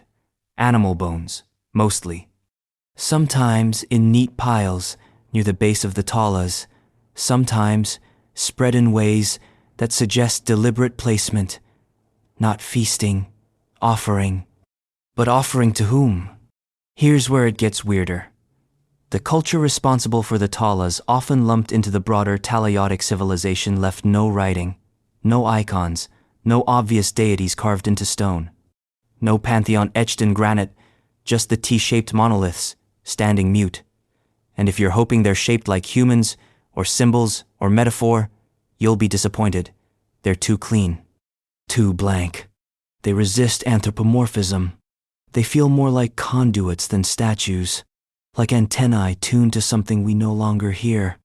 Some researchers believe the talas represented a sky-earth axis, a symbolic tree, a sacred pole, a meeting point between celestial and terrestrial forces, the vertical stone as the spine of the world, the horizontal as the horizon, the threshold, the liminal edge between worlds.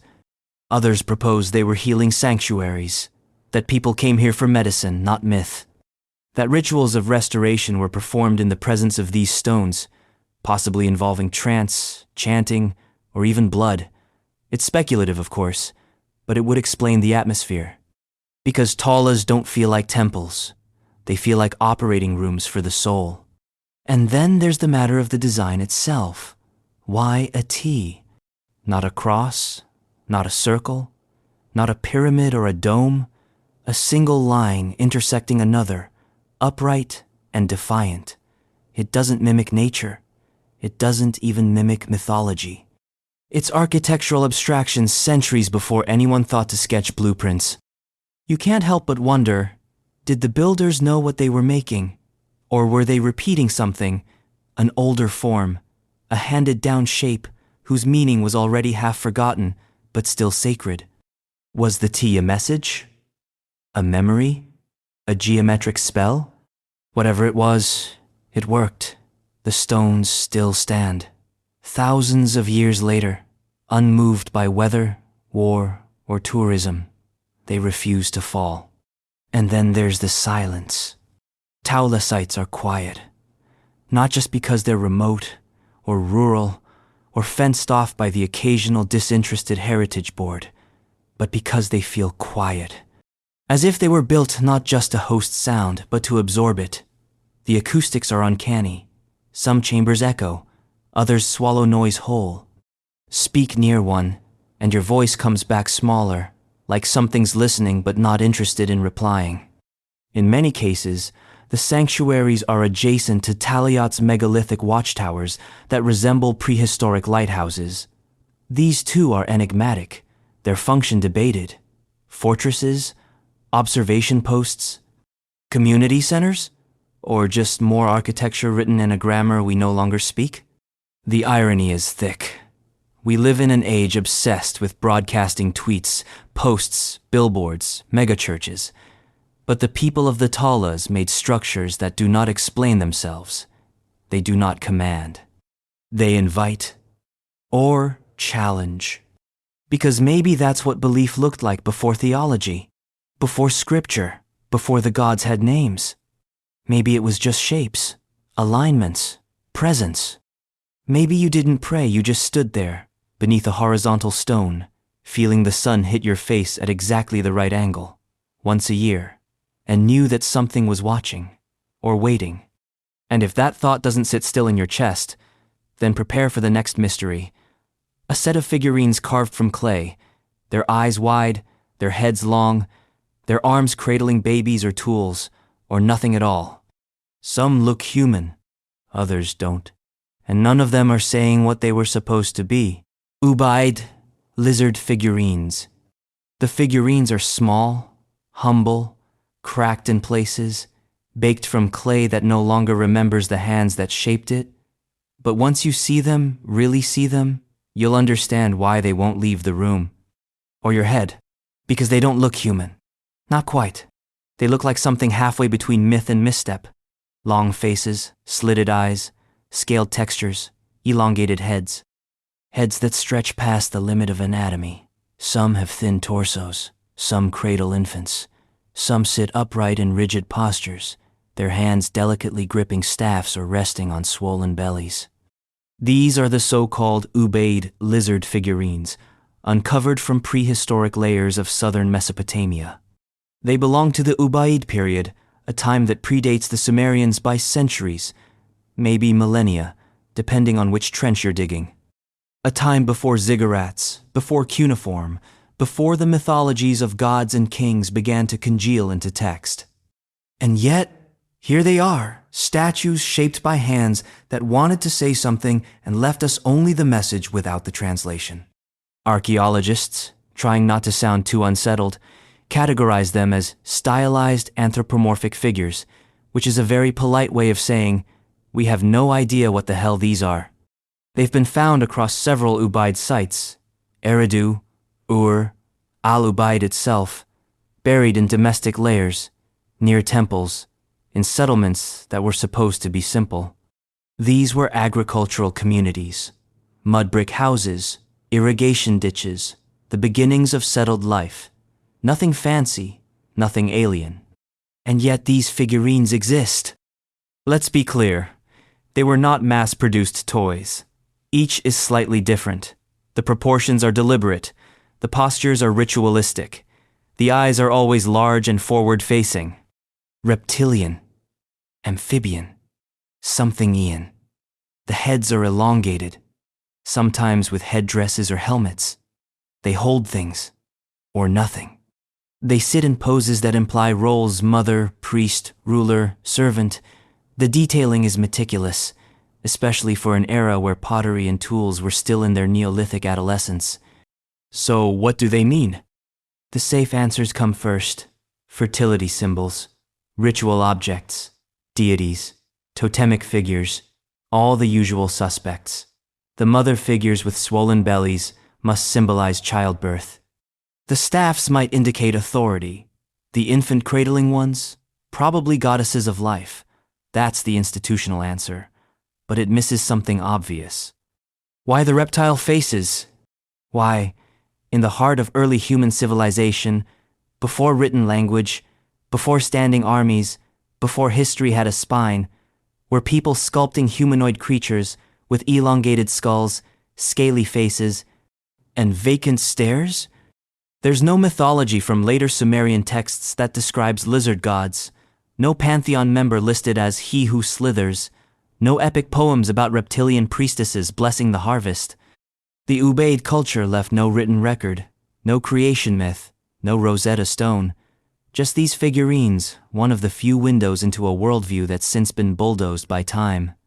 And the window isn't letting in much light.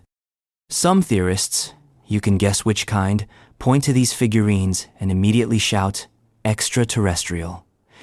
They see the skulls, the eyes, the inhuman proportions, and their minds go straight to the stars. The ancient alien crowd loves the Ubaid figures. They've become poster children for narratives that involve interplanetary visitors, hybrid offspring, or lost high technology from a forgotten epoch. Mainstream archaeologists roll their eyes so hard they get neck cramps. But the irony is, both camps are uncomfortable with ambiguity. One sees too much, the other refuses to see enough. What we know is this: these figures are deliberate, they are meaningful. Whether they depict deities, ancestors, demons, or something even harder to name, they were not made by accident. Their creators were encoding something: belief, fear, memory, story, and they chose to do it not through realism, not through abstraction, but through a careful, uncanny otherness. The reptilian face is a choice. It forces you to pause. It signals distance, transformation, perhaps transcendence. Reptiles, after all, are ancient creatures. They shed skin. They dwell in both land and water. They are cold and enduring and quiet. Maybe those traits meant something sacred. Maybe they symbolized regeneration, or death, or the underworld. Or maybe the faces are masks. Maybe these were humans in ritual disguise, wearing stylized visages for ceremonial roles. Priest-kings cloaked in lizard skin to channel spirits or gods. Initiates in trance states. Performers in sacred dramas that never survived the script stage. But here's the thing. There's no way to confirm any of this. The Ubaid culture has no surviving literature, no monumental architecture, no grave inscriptions. Just a scatter of villages, some pottery, a few tools, and these figurines. It's like finding a single dream scrawled in wet clay and being told to reconstruct the religion of an entire people. And yet, even in silence, the figurines whisper something. That before cities, before written law, before war and empire and civilization as we define it, people still looked beyond themselves. They sculpted what they feared, or worshipped, or imagined. And they left it behind like a question they knew we'd never answer. So we're left staring at these wide-eyed faces, wondering what part of ourselves we buried with them.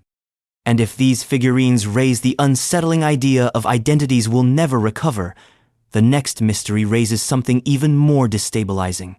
Giant public text, proudly displayed above a gate to a lost city, written in a script we still can't read. A signboard from a civilization that clearly had something to say, and no one left to explain what it meant. Dholavira signboard. It begins with the bones of a city. Not just any city, but one of the great forgotten metropolises of the ancient world. Dholavira, located in what is now the salt-blasted edge of Gujarat, India. For centuries, it slept beneath the desert crust, its walls buried, its streets erased, its voice gone.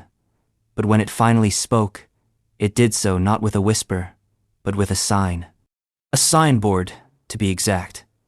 Over 3 meters long, once mounted above a city gate like a billboard from the 3rd millennium BCE. Large, prominent, public, not tucked away in a tomb or carved into the corner of a pot. This was meant to be seen and read. Except we still can't read it. The board contained 10 large symbols, inlaid with white gypsum against a wooden base. The wood, long since decayed, left behind only the impressions and the materials around it, but the symbols, clear as the day they were carved. These are characters from the Indus script, a system of writing used across the vast territory of the Indus Valley Civilization, or Harappan culture, which thrived from roughly 2,600 to 1,900 BCE. These symbols have been found before on seals, tablets, pottery, copper, even ivory. Thousands of instances scattered across modern-day Pakistan and northwest India, but never like this. Never so big, never so bold.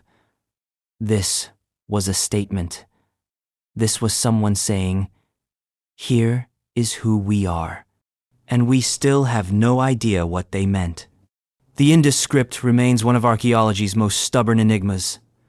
Dozens of scholars have tried to crack it. Linguists, computer scientists, mathematicians, cryptographers, dreamers, all have failed. There's no bilingual key, no long inscriptions, no parallel text in a known language. The writing is brief, usually only a few characters per artifact, too short to analyze grammatically, too cryptic to infer meaning. Some believe it's a logosyllabic system, others that it's purely symbolic. Some even claim it's not a script at all, but proto-writing marks that stood for names, clans, commodities, or statuses rather than speech. But the Dholavira signboard defies that doubt. Because this was public. This wasn't a personal token or a trade stamp. This was a formal display, likely placed above a city entrance, which makes it one of the oldest known examples of monumental signage in the world.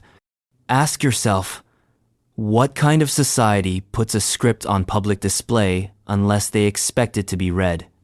The Indus cities were marvels of urban planning: gridded streets, covered drainage systems, reservoirs, granaries, standardized weights and measures. These people understood organization, precision, infrastructure. The existence of the Dholavira signboard implies something else: literacy. Not just among elites, among the public. And yet, no one left us a key. This isn't Egypt, where scribes carved hieroglyphs alongside Greek in stone. This isn't Mesopotamia, where cuneiform texts run for pages. The Indus script remains locked, like a message scribbled on the surface of a black hole. Which raises the bigger question: what kind of civilization disappears so completely, so thoroughly, that its language leaves behind not even a ghost? Because the Indus Valley civilization didn't die in a blaze of glory. It didn't collapse under invasion or fire. It faded, slowly, mysteriously. Cities were abandoned. Trade routes dried up. Rivers changed course. Climate may have played a part, so might internal decline. But it left behind no epics, no legends, no posthumous mythology to mourn it. Just signs, thousands of them, on tiny seals and one enormous billboard. The Dholavira signboard is especially cruel because it promises so much. Its size says importance. Its placement says clarity. It was probably the name of the city, or a greeting, or a designation: Gate of the North, Granary District, Temple Quarter. Maybe it was a warning, or an invocation, or the name of a god. Maybe it simply said, welcome. But all we see now are symbols, 10 of them, beautiful, stylized, dead. And here's the irony. If we'd found this in Rome, we'd have books about it. If we'd found it in Greece, it would be in every museum gift shop. But because it comes from a civilization we can't, quote, can't source and can't dramatize, it stays on the periphery, important but unread. It's a reminder of how quickly language disappears when the context dies. Because writing isn't immortal, it's fragile. It needs interpreters, readers, believers. Strip those away, and all you have are lines on stone, silent, blank, waiting. And if you think signs made of gypsum and wood are unsettling, imagine something older, heavier, and even stranger structures carved from solid stone, pierced with circular portals, sealed with plugs like giant bottle stoppers. In the forests of the Caucasus, people built tombs or shrines or something with doorways that lead nowhere except deeper into a mystery no one is sure how to even open. Caucasus portal dolmens. In the misty foothills and deep forests of the northwest Caucasus, long before the borders between Europe and Asia were drawn, before alphabets and before most of the gods anyone remembers had names, someone was cutting stone like they had something to prove, not sculpting statues or carving reliefs. No, they were making portal dolmens, massive, squat stone structures that looked like prehistoric bunkers for the dead. But these weren't tombs in the usual sense. They were something stranger. Each dolmen is made of stone slabs, precision cut, sometimes weighing several tons, carefully arranged into a chamber, 4 walls, a roof, and a portal. A circular entrance hole, always centered, always deliberate, often with a stone plug or capstone nearby, as if the structure was meant to be sealed, or maybe locked. These dolmens aren't one-offs. They're everywhere in the region, thousands scattered from the Black Sea coast to the inland valleys of Adygea and Krasnodar. Some are isolated. Others are clustered like necropolises. A few are placed in tight, elevated spots built into hillsides.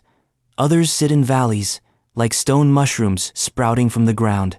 Some have false doors. Some have real ones. All of them, somehow, feel intentional in a way that's hard to explain and harder to forget. And here's the kicker. They date back as far as 3000 BCE, with some even older. That makes them contemporaries of the pyramids of Egypt, older than Stonehenge, older than most of the things we use to comfort ourselves about the linear march of civilization. These dolmens were constructed by people we can't name, for purposes we can't define, using technology we don't fully understand. Because it turns out that shaping stone into flat, tight-fitting slabs isn't easy. Not now, and certainly not 5,000 years ago. And yet, the builders of the Caucasus dolmens managed it with stone tools, no mortar, no metal, and no help from history. The result? Joints so precise you can't slip a credit card between them. Carvings that still hold their shape. Portals that look like they're waiting for someone to come back through. So what were they for? The safe bet is burial. Human remains have been found in some of them. Not many, and often scattered or incomplete, but enough to assume some kind of funerary use. But that explanation only gets you halfway there, because the design is weird. Circular entry holes, always central, always at the base of the front wall.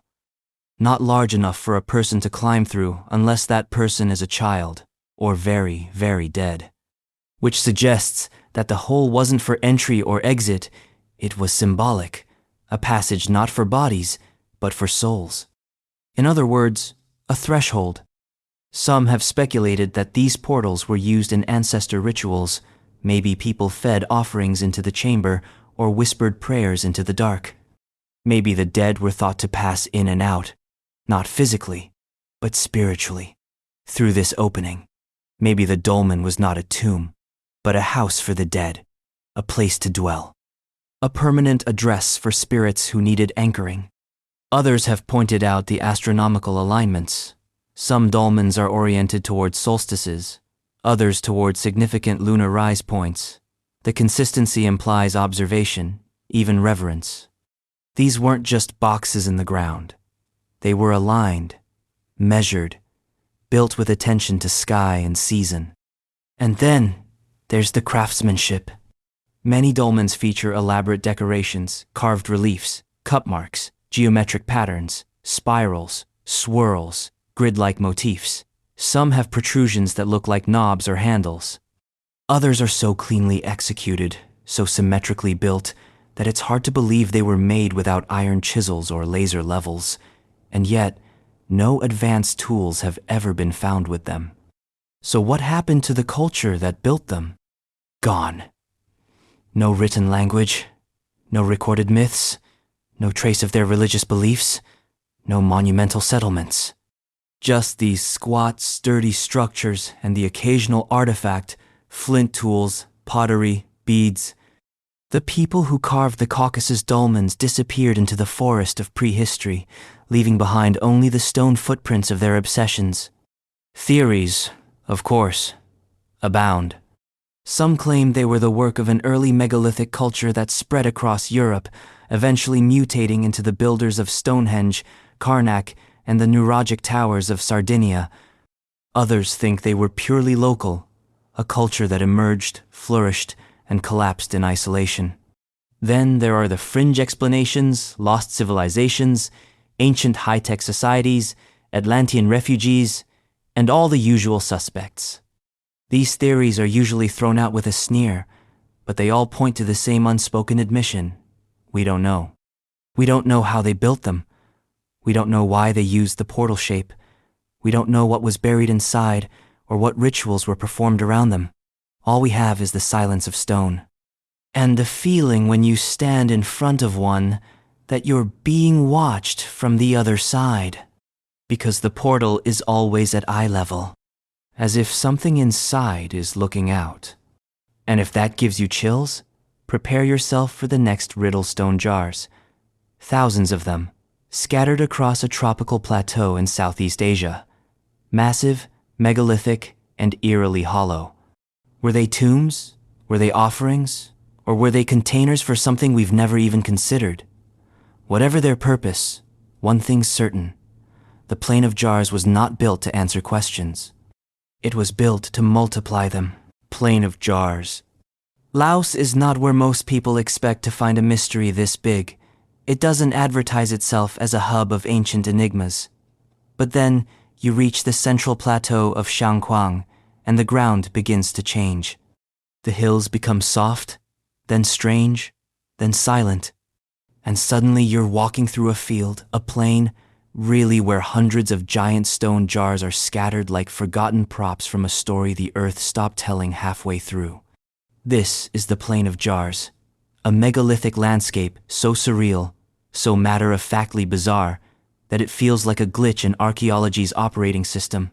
Not one or two jars, but thousands. Carved from sandstone, granite, conglomerate. Some small enough to climb into, others tall enough to stare you down. All of them hollow, most of them empty. And no one, not locals, not archaeologists, not the ghosts who surely linger there, can say with certainty why they're there at all. They're old, that much is known. Carbon dating from materials found at excavation sites places their creation somewhere between 500 BCE and 500 CE. So at least 2,000 years of weather have passed over them. But the civilization that made them? Gone. No records, no writing, no blueprints. Just these enormous stone vessels sitting on hilltops, slopes, and plateaus, like the aftermath of some prehistoric game played by giants with very bad aim. Each jar was carved, not cast, hewn from solid rock, likely transported from quarries kilometers away without the wheel, without draft animals, without the luxuries of logistical convenience. Just human bodies, ropes, and the kind of motivation that doesn't survive well in the historical record.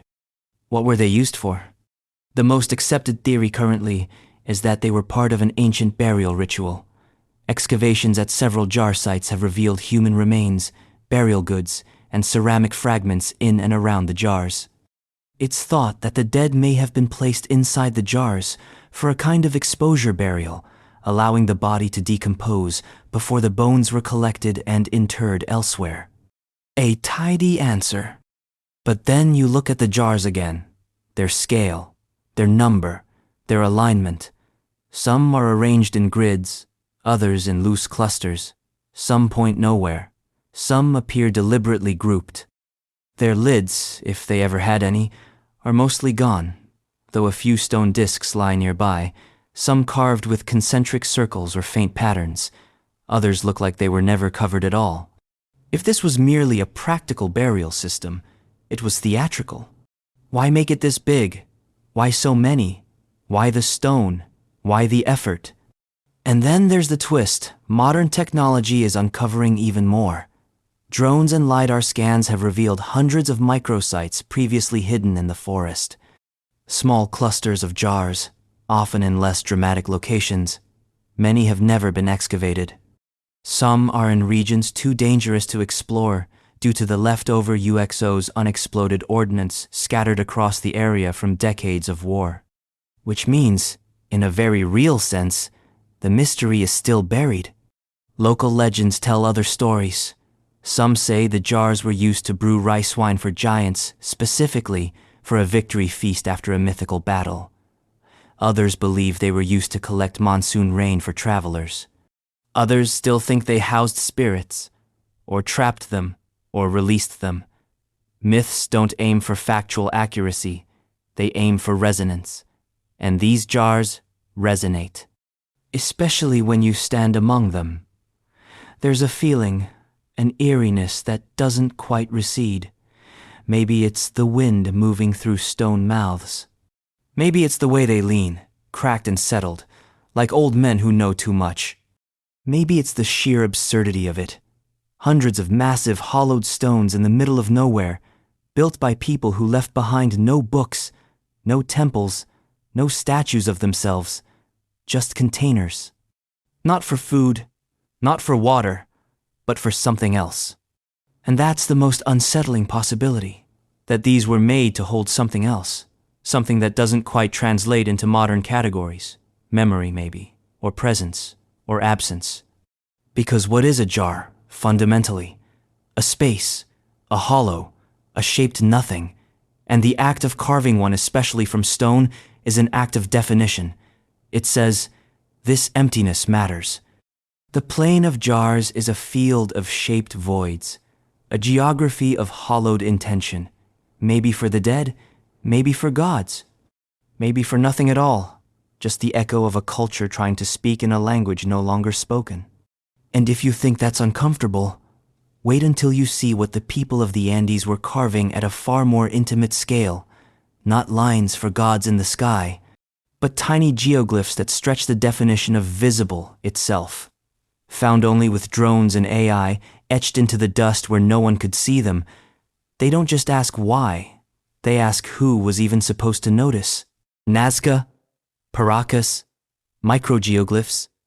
In the dry coastal deserts of southern Peru, the ground plays tricks on your eyes. It looks barren, scorched into sterility by centuries of sun, but it's a liar. From the ground, it whispers monotony, rocks, dust, more rocks. But from the air, it screams intention. Giant hummingbirds, monkeys, spiders, serpents, lines that stretch for kilometers, shapes so vast, so perfect, they could only have been drawn for gods or pilots. Everyone knows the Nazca lines, those massive, ancient geoglyphs that claw into the desert with geometric obsession. But what fewer people know, and fewer still understand, is that the big ones are only part of the story. Because in the last few decades, thanks to drones, satellites, and artificial intelligence, researchers have discovered something even stranger. Micro-geoglyphs. Hundreds of them, tiny by comparison, often no more than a few meters across. So faint they vanish when approached, so subtle they were invisible to human history until machines learned how to see. These smaller geoglyphs, spread across the Nazca and Paracas regions, aren't just scaled-down versions of their more famous cousins. They're different, rougher, more abstract, less polished. Some resemble humanoid figures with wide eyes and jagged limbs. Others look like animals, cats, birds, quadrupeds mid-stride, but they're not built for spectacle. You wouldn't see them from a ceremonial platform. You wouldn't even notice them unless you had a drone and the right light angle. So why do they exist? That's the question that echoes across the dust. Because geoglyphs, as a concept, are already weird. You're shaping the land not for function, not for farming or defense, but for meaning. You're making images you can't fully see from the ground. You're performing a kind of landscape-scale calligraphy, trusting that someone or something will be watching from above. And now we know, it wasn't just about the big ones. The micro-geoglyphs complicate the narrative. They suggest something deeper, more ritualized, and more persistent. They suggest that carving into the earth was not a spectacle, but a language. And not a language meant for humans on hillsides, but for, what? Spirits? Sky beings? Ancestors? The earth itself? Or maybe it wasn't about being seen. Maybe it was about the act of making, a ritual of movement, a choreography of intention.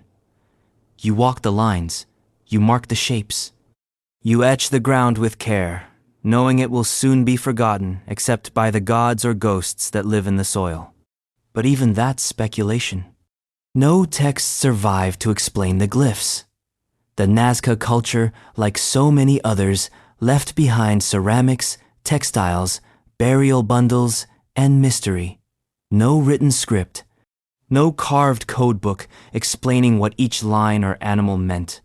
No record of the ceremonies that might have accompanied their creation. Just lines, shapes, space. The newer discoveries, these microforms, only deepen the enigma because they weren't made to impress. They're not monumental. Some are practically invisible.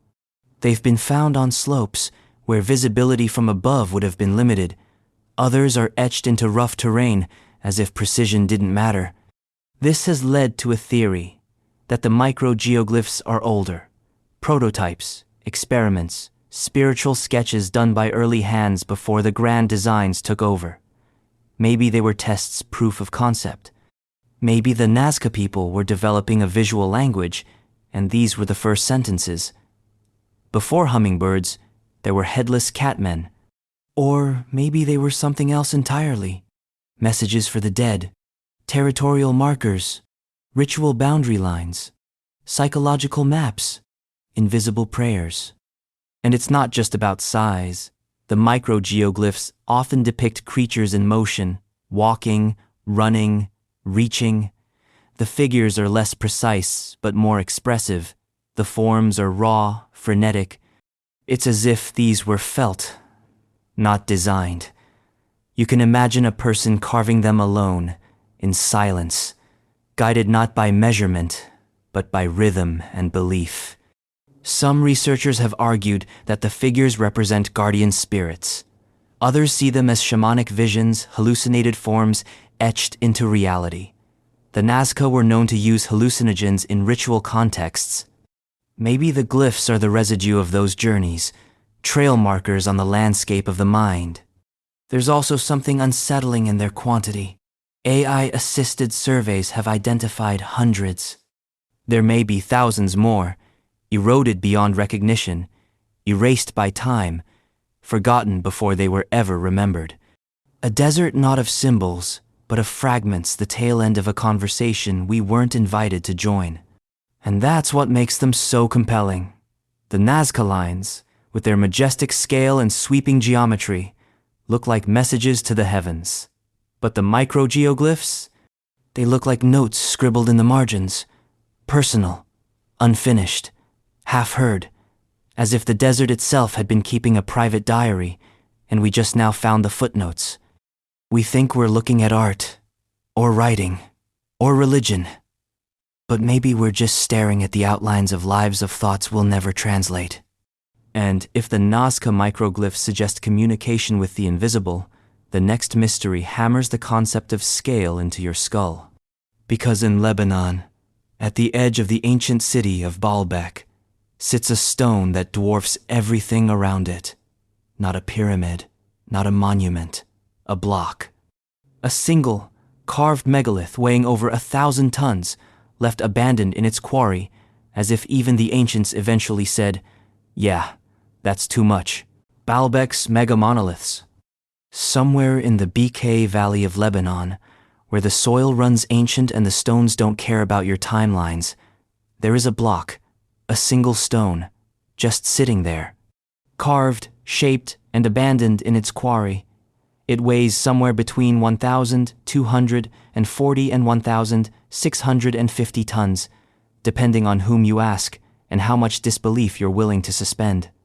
This isn't myth, this isn't rumor, this is geometry that sat down and refused to move. The locals call it Hajar al-Hibla, the stone of the pregnant woman. Why? Who knows? Maybe because it carries so much. Maybe because once you've seen it, you start birthing questions you'll never stop asking. And that's just the start. Because Hajar al-Hibla isn't alone. Not far away, embedded within the very foundation of the Temple of Jupiter at Baalbek, are 3 more stones, each nearly as large, each equally impossible. Known as the Trilithon, these behemoths weigh roughly 800 tons each. They are fitted with such uncanny precision that even modern masons shake their heads. No mortar, no gaps, just megaliths, kissed into place like the earth herself wanted them there. These are not decorative stones. These are foundation blocks, not visible to the public, not carved with gods or ornamentation, just sitting, silently holding up what was once one of the grandest temples of the Roman Empire. Only here's the twist. It's very likely the Romans didn't place them. Because Roman engineering, as impressive as it was, rarely played with blocks this size. They didn't need to. Their quarries were efficient. Their architecture relied on arches and concrete. Why would they move a 1,000-ton stone uphill to build a platform they could have made with smaller pieces? So the prevailing theory is that the platform came first, meaning someone before the Romans cut, transported, and placed these behemoths with no cranes, no diesel engines, no steel, and then vanished. Let's talk logistics. A 1,000-ton block is not something you casually drag across the dirt. There are no known ancient lifting technologies that could manage this without turning the workforce into sacrificial material. Modern cranes struggle with loads over 500 tons. The blocks were quarried from limestone nearby, yes, but nearby still means several hundred meters, uphill, over uneven terrain. Then they were lifted onto a foundation at a higher elevation. We're not talking about a few motivated slaves here. We're talking about an entire operation: logistics, planning, tools, labor, engineering, knowledge, and a motive. That last part is important, because once you figure out how they might have done it, you still have to ask why. Why build with such oversized ambition? Why use the biggest stones known to man for something you could have accomplished with bricks and prayer? Some have suggested they were symbolic expressions of power, permanence, or cosmic alignment. That the bigger the stone, the bigger the message. We are here. We are capable. We will not be forgotten. Others speculate more esoterically. That the foundation was meant to endure because what sat on it wasn't just a temple, but a cosmic machine, a landing site, a transmission hub. The usual fringe suspects show up quickly in Baalbek, and honestly, you can see why. Because these stones don't just challenge the limits of ancient construction, they mock them. And if you think the unfinished stone in the quarry is any less intimidating, think again. It's even larger than the trilithon. Left half buried, angled awkwardly as if the earth was trying to push it back down. No one knows why it wasn't used. Maybe it cracked. Maybe they gave up. Maybe they didn't know how to move it. Or maybe, just maybe, it was never meant to be moved. Maybe it was carved as a kind of offering to stone itself. Or maybe the builders had plans that never came to fruition. Because here's the most unsettling possibility, that whoever built the original platform was part of a civilization we barely understand. That Baalbek is a palimpsest, a site rewritten by layer after layer of conquerors, each one adding their piece, building upon the bones of the last, and none of them truly knowing what came before. The Romans built their magnificent temple atop something that predated them by centuries, maybe more. They respected the platform enough to keep it, to use it, to stand on the shoulders of whatever ancient ambition had placed those stones. But they didn't move them, which means that long before the Romans arrived with their columns and eagles, someone else stood in that valley, looked up at the sky, and decided to anchor something huge to the earth. We don't know who they were. We don't know how they moved the blocks. We don't even know what they were trying to build. But the stones are still there, waiting, unmoved, unmoving, unmoved by us. And if Baalbek is a monument to unknowable labor, the next site is even more elusive, because you won't find it in plain view. You'll have to dive. Beneath the Mediterranean, off the coast of Israel, lies a submerged Neolithic village with its own mystery, a stone circle underwater, a ritual landscape drowned by rising seas, and a civilization that saw the ocean not as a boundary, but as a participant. Atlit Yam, just off the coast of Israel, where the land slips into the Mediterranean like a tired pilgrim, there lies a village that no one lives in, and no one sees. Not anymore. You have to dive to find it. Strap on a wetsuit, descend beneath 10 meters of salt water, and let your eyes adjust to the green blur of time. There, on the seabed, frozen in the hush of silt and light, lies Atlit Yam, a Neolithic settlement drowned long before the idea of history learned to spell itself. Stone walls, hearths, courtyards, human skeletons, animal bones. And at the center of it all, the most tantalizing feature, a stone circle upright monoliths arranged around a freshwater spring. That's right, a freshwater spring, at the bottom of the sea. The site dates back roughly 9,000 years to the pre-pottery Neolithic era, a time when humans had only just begun settling into permanent communities, a time when farming was a new experiment, and gods, if they existed, still lived in rocks and rivers and animals' eyes. A time when the sea was something you lived near, not under. Atlit Yam flips that logic. Because everything here, this entire community, now sleeps beneath the waves. It was never meant to be underwater. The villagers who built it didn't think they were making Atlantis. They were just building homes, living lives. And yet, here it is, perfectly preserved in the brine, like a memory nature couldn't bring itself to erase. So, what happened? Most scholars agree the answer is simple and profoundly unsettling: sea level rise. As the last ice age ended, melting glaciers pushed the oceans higher. The Mediterranean crept inland. Coastlines shifted. Villages drowned. Atlit Yam, once dry and bustling, was slowly consumed. And when the water came, it sealed the site like a tomb, locking away the stones, the bones, and the rituals. Let's talk about those rituals, because the most haunting part of Atlit Yam isn't the houses or the tools or the graves, it's the ritual architecture.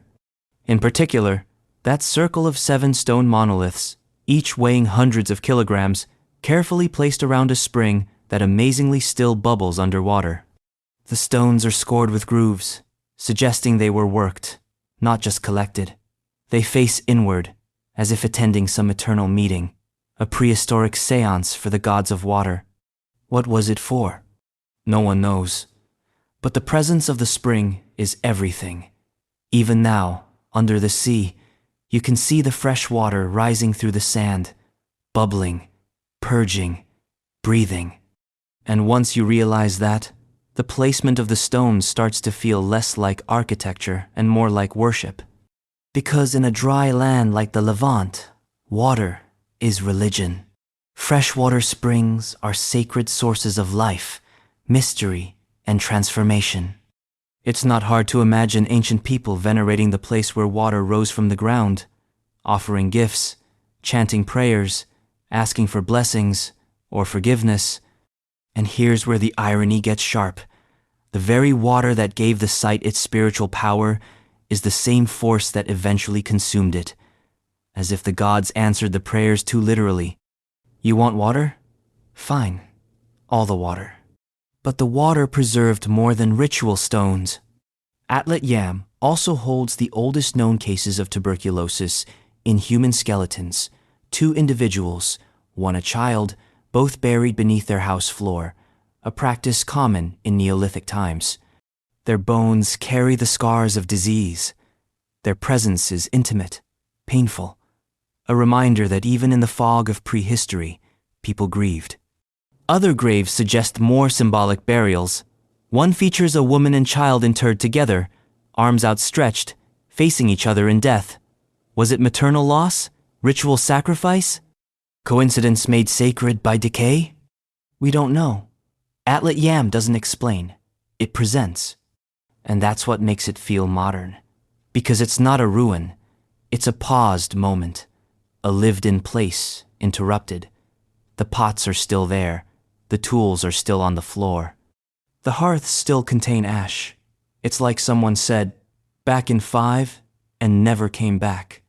And while we can explain the mechanics of sea level rise, and the evidence of farming, and the isotope analysis of fish bones, and carbon residue, and settlement patterns, none of that tells us what the people felt. When the sea crept closer, did they know? Did they try to hold it back? Did they leave with ceremony? Or did they wake one morning to find the water already inside their door? These are the questions you can't carbon date. You can only imagine. And imagination is dangerous when it's all you have. Because Atlit Yam isn't a tale of failure. It's a tale of erasure. A reminder that civilizations don't always fall, they sometimes just sink, slowly, softly, until all that's left is stone, sealed in salt, and a name written in dive maps. And if the idea of a drowned stone circle rattles your idea of permanence, then the next mystery will shake it further, because in Japan, entire royal tombs still remain locked by imperial decree, unopened, undisturbed, and officially off-limits, even to science. What are they hiding? History? Or something far more complicated than truth? Imperial Kofun. In Japan, there are mountains that are not mountains. From the air, they resemble giant keyholes, perfectly sculpted mounds, with moats wrapped around them like ceremonial ribbons.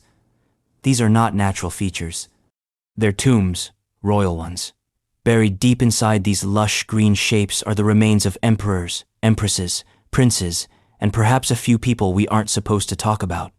Collectively, they are known as the Kofun, a word that means ancient tomb, but that barely begins to cover it.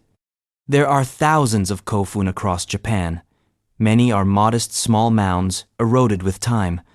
But then there are the imperial ones, colossal, meticulously constructed, so large that some of them take the shape of symbolic figures when viewed from above. The most famous Daisen Kofun, attributed to Emperor Nintoku, is longer than the Great Pyramid of Giza. It's surrounded by 3 moats. It's estimated to have required millions of man-hours to construct. Yet despite the scale and complexity, we know shockingly little about what lies inside. Why? Because these tombs are sealed, not just physically, but politically.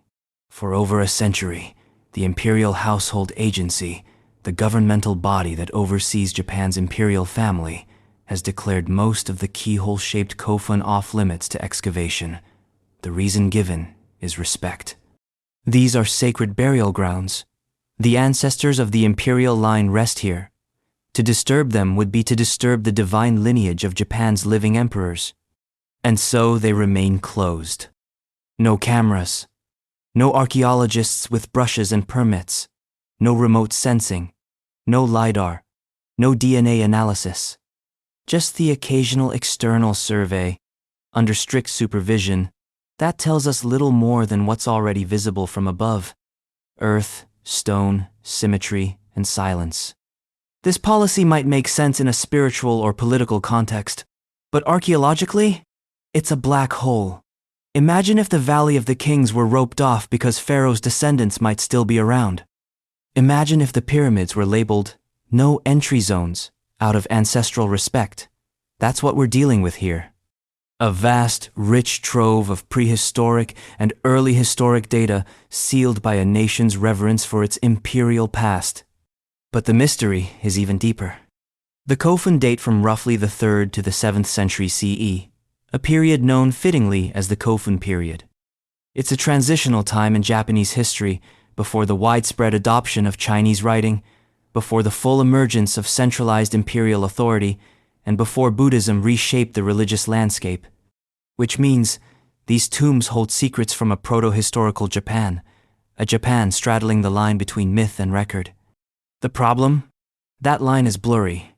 The earliest Japanese chronicles, like the Kojiki and Nihon Shoki, were written after the Kofun period, and they were designed not just to record history, but to legitimize the imperial family as divine descendants of the sun goddess Amaterasu, which means they are political documents as much as historical ones.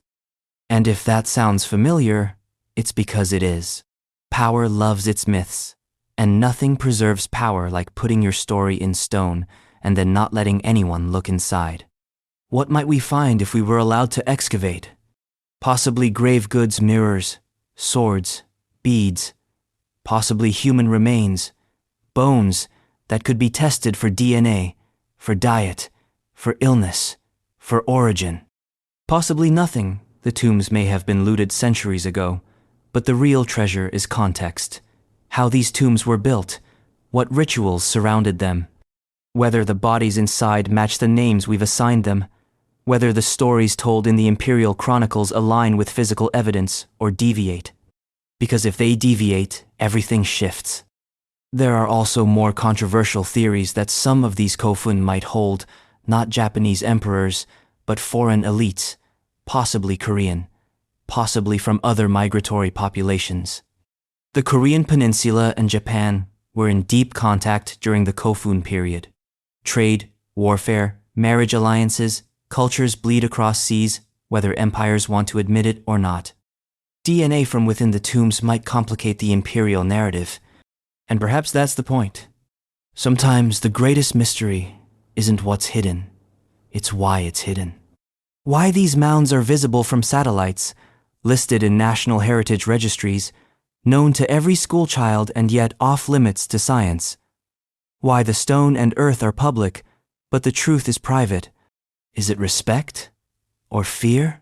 Fear that the narrative might shift, that Japan's divine genealogy might prove mortal, that its history, like every other country's, messier, more hybrid, and more human than the official story allows. Until the gates are opened, the Kofun remain Schrödinger's tombs, simultaneously historical and mythical, open and sealed, sacred and bureaucratic.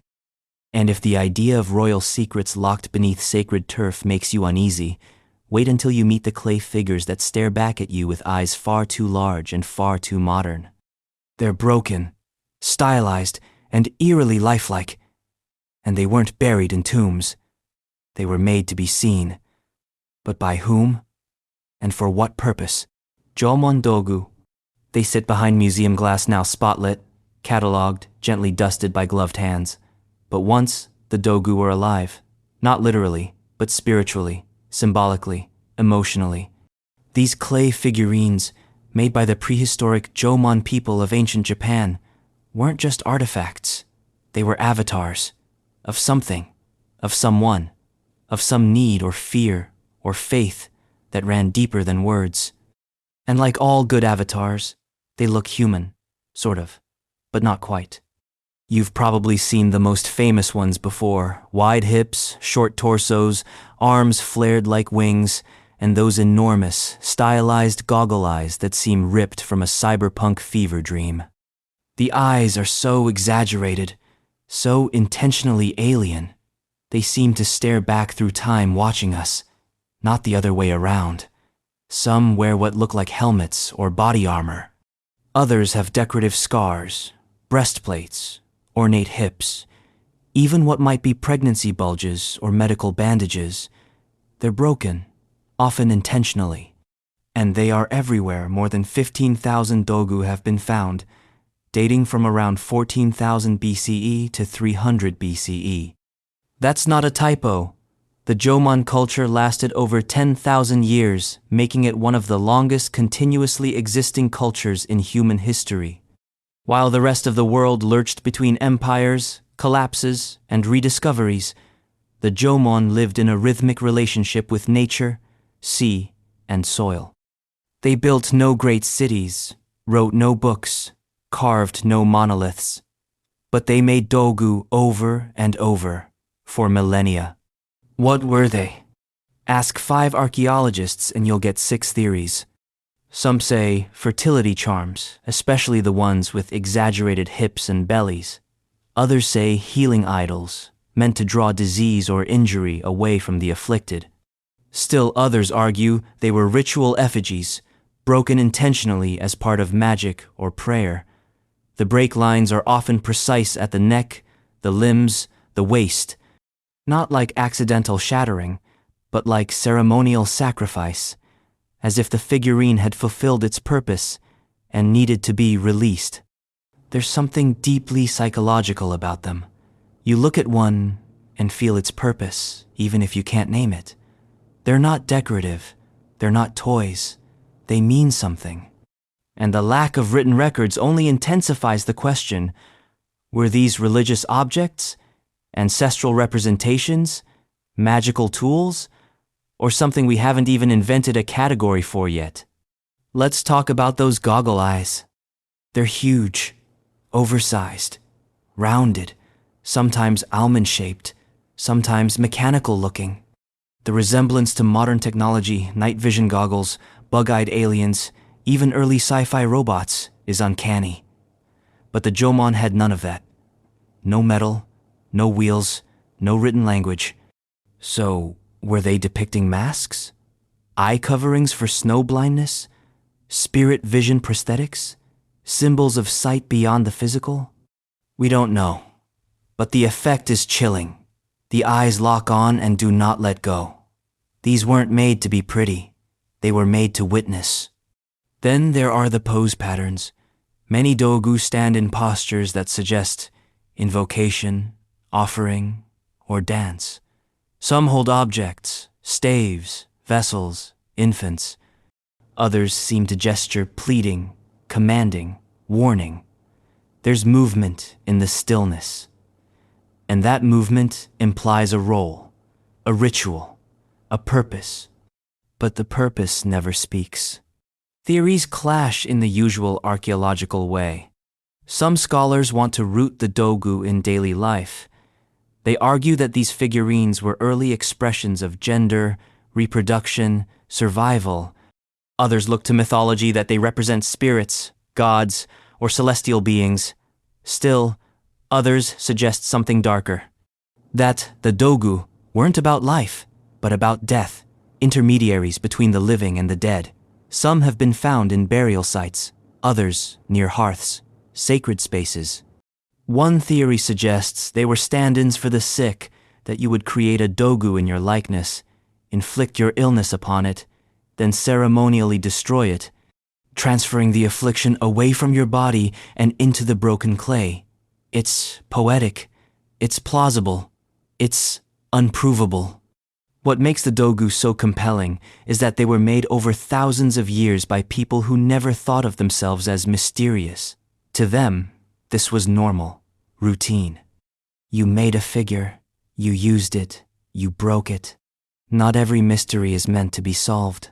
Some are simply rituals that left behind a silhouette. And maybe that's the answer. The Jomon didn't leave texts, but they left echoes. Dogu are echoes of hopes, fears, bodies, spirits compressed into clay, shaped by hands that knew what they were doing but didn't think they'd have to explain it to us. Because why would they? They weren't making history. They were making meaning. And if you think broken figurines are eerie, wait until you meet real people preserved by accident. Not statues, not icons, bodies. Thousands of years old, pulled from the peat with their hair intact and expressions frozen mid-scream. They were bound, beaten, drowned, and no one can quite agree on why. Was it sacrifice? Punishment? Or something stranger like marking the edges of the world with blood? Bog bodies. They emerge not from caves or crypts, but from the wetlands, the soggy in-betweens of land and water, where things get forgotten by the living and preserved by the earth. Bog bodies. Human remains pulled out of peat bogs in northern Europe, astonishingly intact. Skin still pliable, fingerprints readable, hair clinging to scalps, stomachs full of their last meals. And always, always a mystery wrapped around their broken, twisted necks. The preservation is accidental, but chillingly perfect. Something about the acidic, low oxygen, cold conditions of peat bogs creates a kind of organic pickling process. Soft tissue survives. Bones, oddly, often don't. And what survives tells a story that's neither complete nor merciful. These people weren't buried with ceremony. They were dumped, often face down, sometimes bound, almost always violently killed. The most famous, Talin man, looks like he's only sleeping peaceful expression, stubbled chin, no coffin, just curled fetal position in a Danish bog. But then you notice the noose around his neck, carefully tied, not to hang, but to strangle. That's a pattern. Because while bog bodies appear across thousands of years from the Bronze Age to the early medieval period, the details echo: strangulation, bludgeoning, throat slitting, stabbing, sometimes all at once. Some are naked, some are partially clothed, some show signs of deliberate mutilation. Others have limbs broken or skulls crushed before death. One poor man had his nipples sliced off, his spine snapped, and his body pinned with wooden stakes into the peat, as if even in death, someone wanted him held down. And no one knows exactly why. The theories divide into camps, sacrifice, punishment, execution, ritual, accident, and no camp is entirely wrong or right. It's one of those rare archaeological mysteries where the data is abundant and the certainty is zero. Let's talk sacrifice. That's the theory that gets the headlines. That these people were ritual offerings to the gods of fertility, war, harvest, or boundary.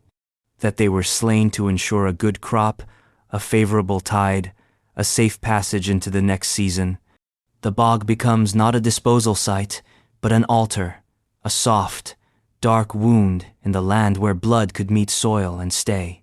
The victims, in this reading, weren't criminals, but chosen. Maybe even willing, maybe not. Then there's punishment. A society's outcasts, cheaters, traitors, thieves, witches, deserters, violators of taboos, too dangerous to bury among the honored dead. Into the bog they go, unmarked, unsanctified, forgotten. This explains the injuries, the violence, the sheer malice in some of the deaths. If graves were for remembrance, bogs were for erasure. But here's the thing. Neither theory holds for all cases. Some bog bodies were young in their teens. Others were elderly. Some were well-nourished, even manicured, suggesting high status. Some had elaborate hairdos, suggesting care taken before death. A few were accompanied by offerings, necklaces, pots, carved wooden objects, but others were completely alone. It's not a consistent practice, it's a motif, which makes it worse. Because that means whatever these deaths were, they were understood by the cultures performing them.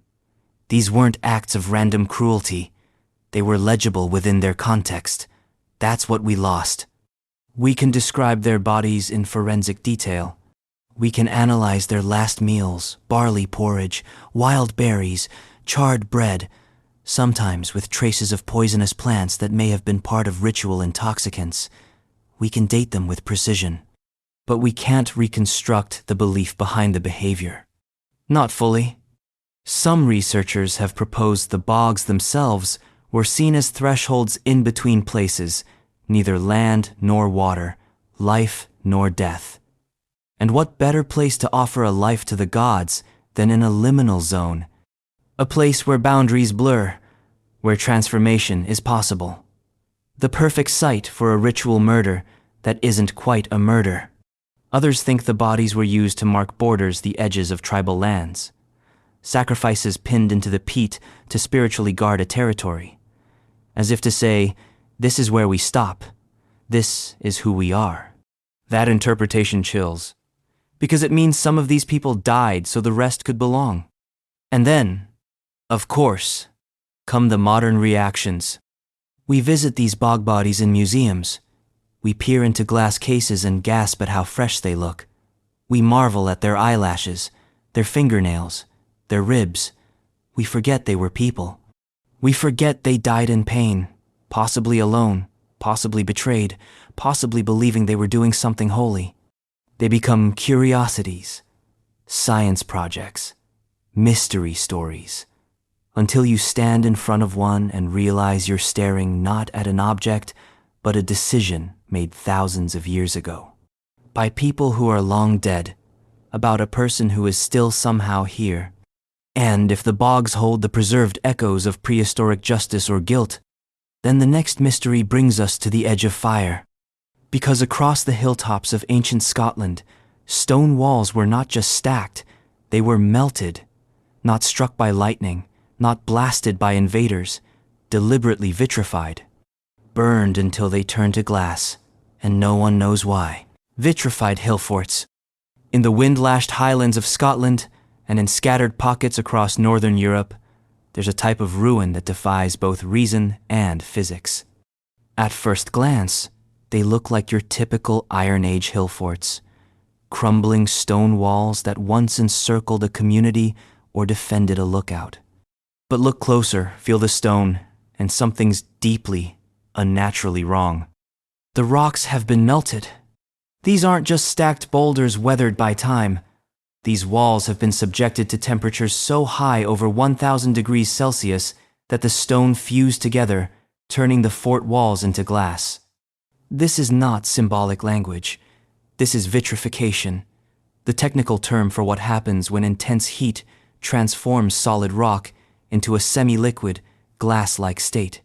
The walls bubble, they slouch, they run, and then, once cooled, they harden into a grotesque petrified crust, part building, part slag heap. Welcome to the world of the vitrified hill forts, a phenomenon that has stumped archaeologists for over 2 centuries. There are dozens of these sites in Scotland alone, with more dotted across Ireland, France, and even parts of Germany and Scandinavia. Some of the most famous include Dun Deerdale, Tap O Noth, and the brooding mass of Dun Mac Sniachan. But they all share the same haunting signature: walls that were once dry stone constructions, now blistered and bonded together by fire intense enough to warp geology. The question is painfully simple. Why? Why would Iron Age builders go to the immense trouble of constructing a defensive wall only to set it ablaze until it partially liquefied? Let's first acknowledge how insane the how is. To vitrify stone, you need to raise temperatures higher than what an ordinary campfire can produce. We're talking about controlled infernos, possibly involving timber-laced walls, wood interwoven with stone, to create a burnable frame. Some experiments suggest that if you pack the wall with enough wood and keep feeding the fire for long enough, you can achieve the necessary temperature. But this isn't a casual bonfire. This is a logistical nightmare. So again, why? One theory says it was destruction, that victors, having conquered an enemy stronghold, deliberately burned their walls as a symbolic annihilation, the ancient equivalent of salting the earth, a warning, a punishment, a full-body curse. That would make sense if vitrification occurred only after military conflict. But it didn't. Some vitrified forts show no signs of warfare, no arrowheads, no bodies, no collapse, just vitrified walls. Which leads us to a more unsettling theory, that the vitrification was intentional construction, that the melting of the stone wasn't vandalism, but design. Maybe vitrified walls were meant to be stronger, or more weatherproof. Maybe the builders believed fusing the rock together would create a superstructure, fire-hardened like ceramic. If that was the plan, it failed. Vitrified forts are not more durable. If anything, the process makes the walls brittle and unstable over time. So perhaps it wasn't about function. Perhaps it was ritual. Imagine it. A tribe completes a new stronghold. Instead of a ribbon cutting, they ignite the walls in a massive fire rite. Smoke bellows over the hills. Flames twist skyward. The heat warps the stone until it glows. The wall becomes not just a boundary, but a sacrifice, a burnt offering made of architecture. Some researchers suggest this kind of spectacle could have marked a rite of passage, a celebration of power, prosperity, or divine favor, a symbolic transformation of raw stone into something sacred, stone reborn in fire, a kind of geological baptism. Or perhaps the vitrification was tied to death. Some forts might have been burned after the death of a king or leader, marking the end of their reign in literal scorched earth. Others speculate the fires were set during abandonment, a way of sealing a site, saying goodbye, turning stone into ash in memory. And then, of course, there's the esoteric fringe claims that these vitrified structures are the remains of ancient wars involving unknown energy weapons, plasma bursts, or even alien technology. It's easy to scoff until you're standing on a windswept Scottish hilltop, running your fingers over stone that looks like it was poured out of a forge. You start to wonder, what really happened here? What kind of people would do this not once, but repeatedly, across centuries and countries? And here's the strangest part. There are no written records explaining any of it.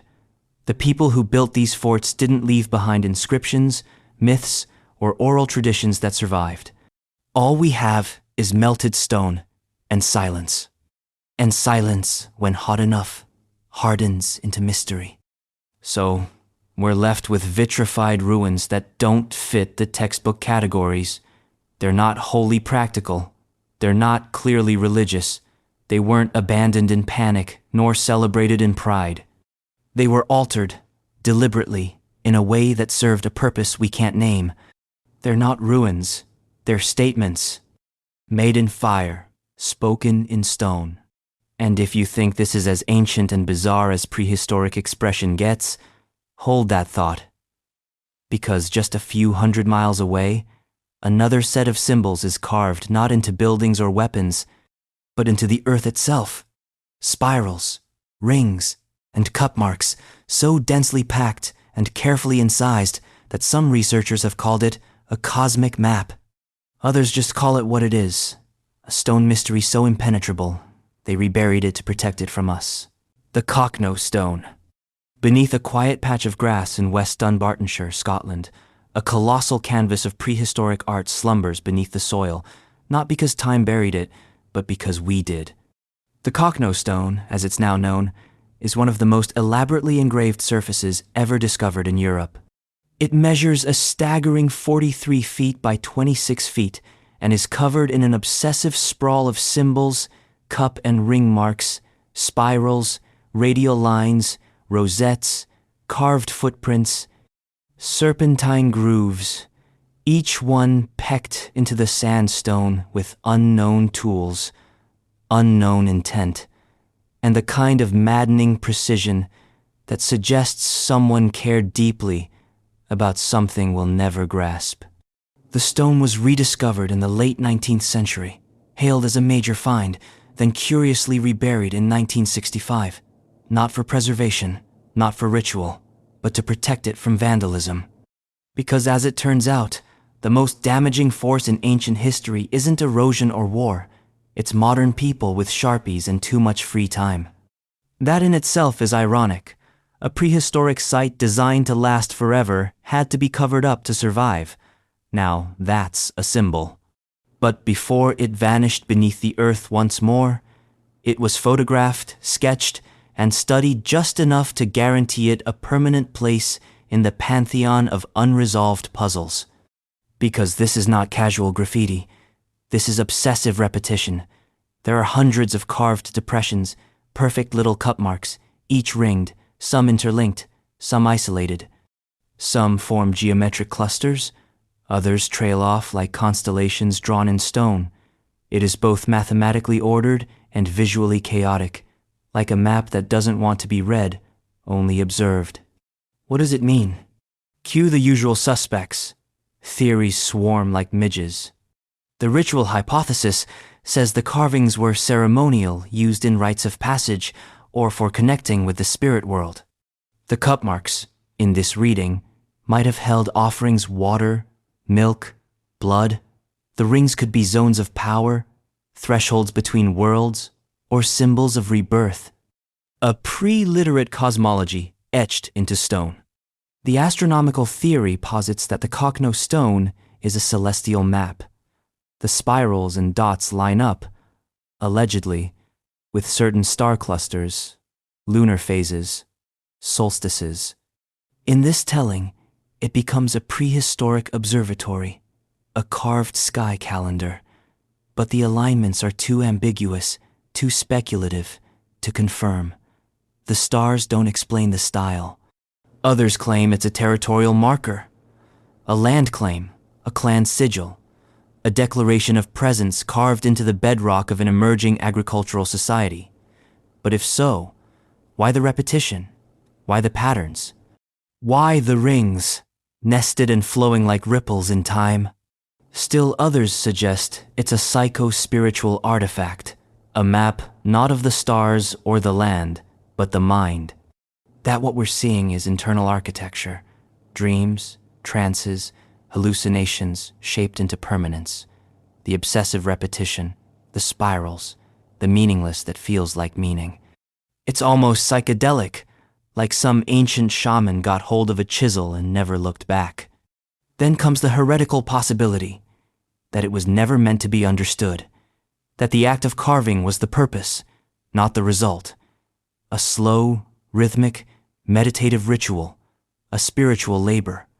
A conversation between stone and will, not communication, but communion. Not instruction, but experience. In other words, a language without translation. And, of course, the more fringe theories hum underneath it all. That the Kokno stone is extraterrestrial, a landing pad, a message, a navigation system. That it encodes advanced knowledge geometry, quantum mechanics, cosmic timelines lost in a mythic cataclysm. That it's connected to other cup and ring sites across the globe, in some prehistoric stone internet.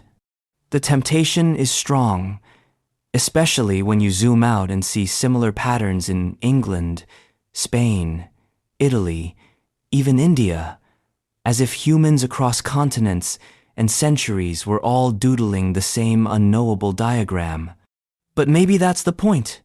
These shapes, the circles, the spirals, the dots, are universal.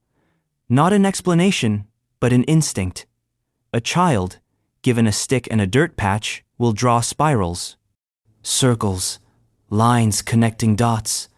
It's our most primitive syntax, the shape of thought itself. And when the Jomon were making their bug-eyed clay figurines in Japan, people in Scotland were carving glyphs into stone that still defy interpretation. That's not coincidence. That's humanity doing what it always does, externalizing its inner chaos in ways it doesn't yet understand. And here's the rub. The Kokno stone has never been fully excavated in modern times. A partial uncovering in 2015 allowed for new digital scans and 3D mapping, but most of it remains under turf. Intentionally. Some say it's out of caution, preservation. Others say it's out of fear, not of damage, but of answers. Because what if we uncover the whole thing and find nothing new? What if all that's left is pattern, form without content, a silent monologue from a civilization that never expected to be heard? What if it's not a message at all, but a mirror? And if the Kokno stone is a reflection of our compulsion to decode the undecodable, then the next mystery dials that impulse up to monumental proportions. Across the deserts of Arabia, rectangles longer than football fields were built, with no doors, no roofs, and no known purpose, just cattle skulls, aligned stones, and kilometer-long shadows cast across a dead landscape. Mustatils. In the desolate plateaus and basalt plains of northwest Arabia, where the land dries into memory and shadows fall longer than logic, an ancient architectural riddle lies etched into the earth. From the ground, you might miss them just more rubble in a sea of rocks. But from the air, from the vantage point of vultures and satellites, they stretch out in eerie precision. Long, low, rectangular enclosures, some nearly a kilometer in length, made of upright stones stacked into parallel walls, sometimes ending in what looks like a shrine. No doors, no roofs, no inscriptions, just shape, scale, silence. They're called mustatils, the Arabic word for rectangles, which feels like calling Stonehenge a circle of rocks, or the pyramids fancy triangles. But maybe that's all we can afford to call them because we still don't know what they were for. Over 1,600 mustatils have been identified so far, most of them built between 5,000 and 6,000 BCE, long before the pyramids, before Mesopotamia, before writing. That's Neolithic. These structures were among the earliest monumental constructions in human history. They're older than most of our myths. And yet they've remained almost entirely unknown outside a small circle of researchers until just recently, when satellite imagery and drone surveys began pulling them out of hiding. From above, they look like ancient runways, like stone barcodes imprinted on the desert by some forgotten hand. And that's exactly what they feel like. Forgotten, but not gone. Let's start with the architecture. Each mustatil consists of two long parallel walls, sometimes stretching more than 600 meters, connected at both ends by shorter walls to form a massive, enclosed corridor. The walls vary in height, but are rarely taller than a person. At one end, often the head of the rectangle, there's a platform, sometimes a chamber. In many cases, archaeologists have found cattle skulls buried in or near these platforms. Not random bones, carefully arranged, selected, offered. This isn't casual animal disposal. It's ritual. Which leads us to the most obvious theory, that mastodons were ceremonial structures used for some form of Neolithic religious activity centered on cattle. But what kind of activity? Was it sacrifice? Ancestral veneration? A fertility rite? A symbolic feeding of the gods? Or something else entirely? Something we have no category for because our cultural vocabulary doesn't stretch that far back. And let's be clear, this wasn't one tribe, one village, one architectural trend. These things are everywhere, sometimes clustered in groups, sometimes spaced across vast distances.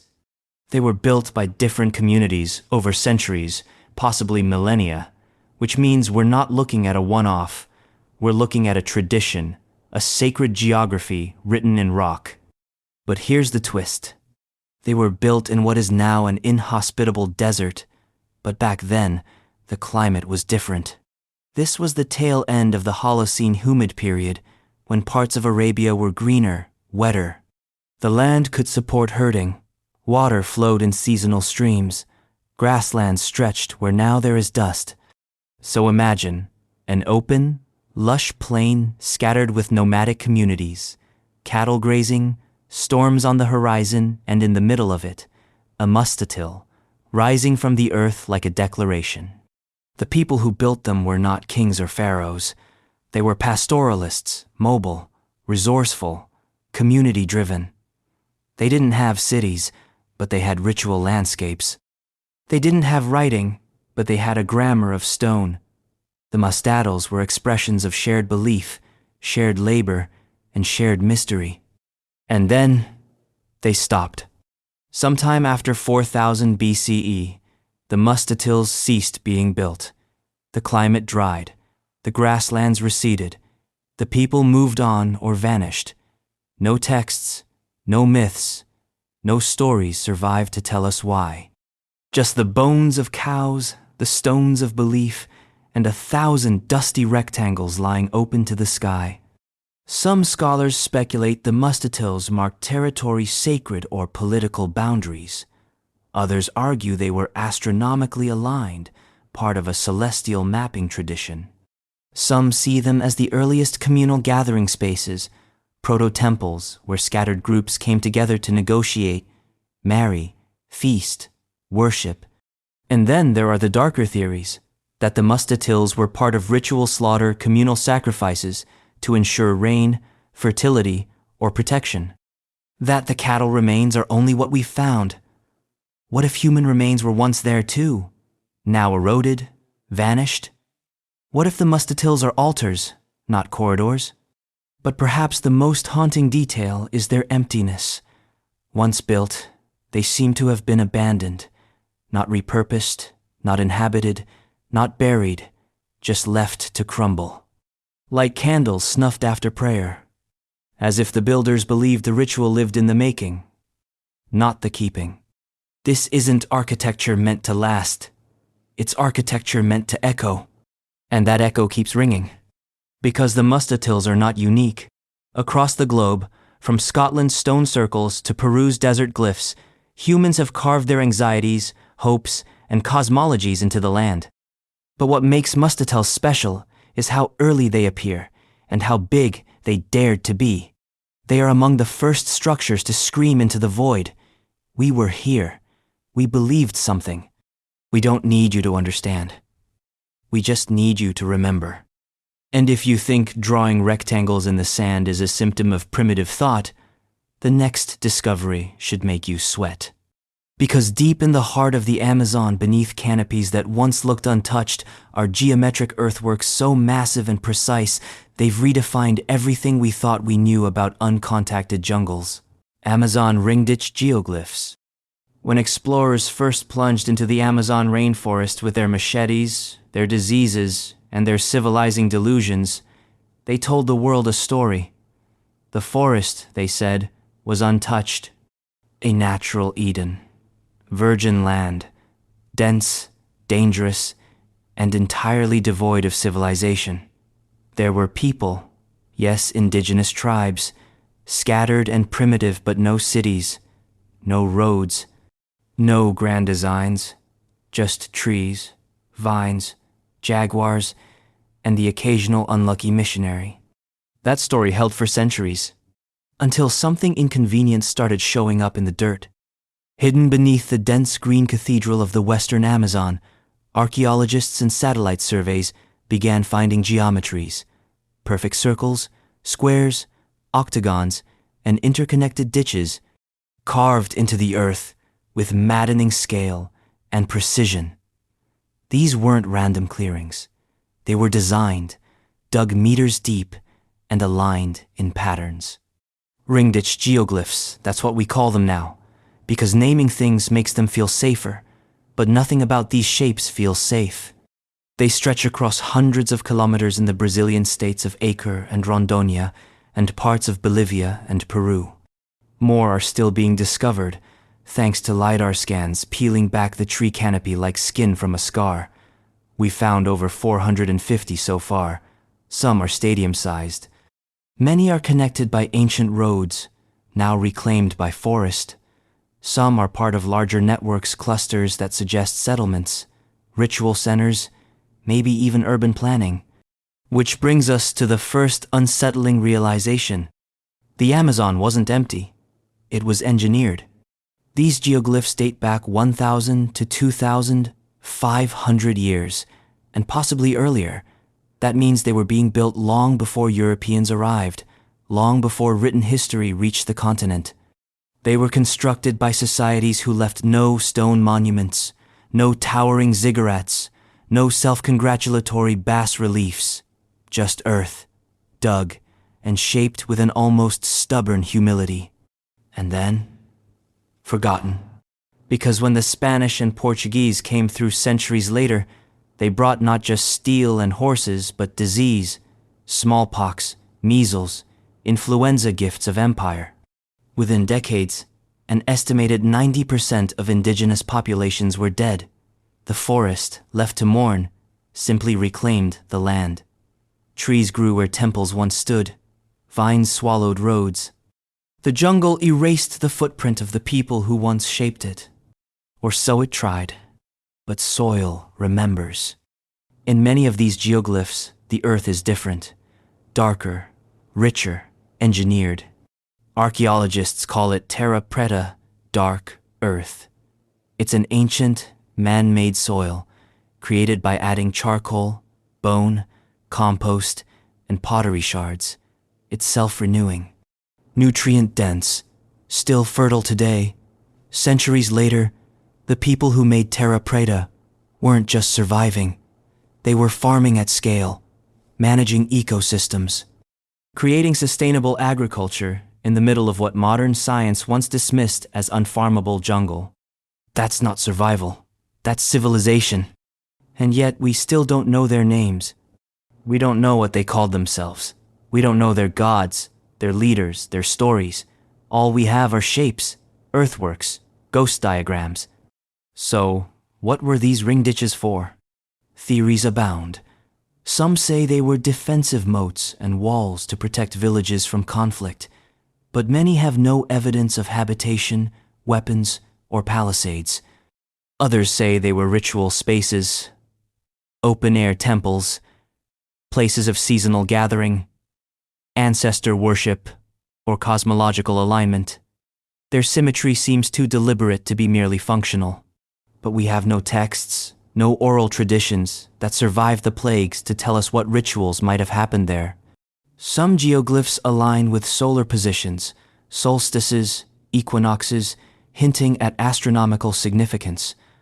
Others are eerily abstract, a square inside a circle inside a square, maze-like, psychedelic. Are they maps? Calendars? Ceremonial blueprints? or just symbols of belonging territorial flags carved into the body of the earth. Then there's the problem of scale. These weren't backyard projects. Constructing a single geoglyph would have required organized labor, planning, tools, leadership, possibly even division of labor. In other words, social complexity, the kind we're told, didn't exist in pre-Columbian Amazonia, which makes the geoglyphs not just mysterious, but embarrassing for the historical record, because they rewrite the myth of the Amazon. The rainforest wasn't a blank slate. It was landscape architecture, managed, shaped, directed, a human-environment hybrid. And the people who did it? They didn't leave palaces, they left patterns. And in doing so, they left a question with no clear answer. Why geometry? What does it mean for a people to leave behind no language, no portraits, no kings, only shapes in the dirt? Is it humility? Or is it a message we're too arrogant to decode? Perhaps they believed geometry outlasts gods. That form is eternal, even when memory dies. That a circle in the ground can survive conquest, climate, and collapse and still speak, even if we don't know the words. And if Earth itself holds the fossilized echo of minds we'll never meet, then the final mystery on our list plunges us into the deep cold of prehistory, where DNA barely whispers, and a bracelet, just one, tells a story of elegance and precision far beyond what its age should allow. A story so old, so advanced, and so alien to our timelines, it wasn't made by us. Not exactly. Denisovan bracelet. There are artifacts that raise questions. There are artifacts that rewrite history. And then there are artifacts that feel like they've slipped through time entirely. Ghost objects that shouldn't exist, but do. Buried in sediment, frozen in silence, waiting for someone to notice they don't belong. The Denisovan bracelet is one of those.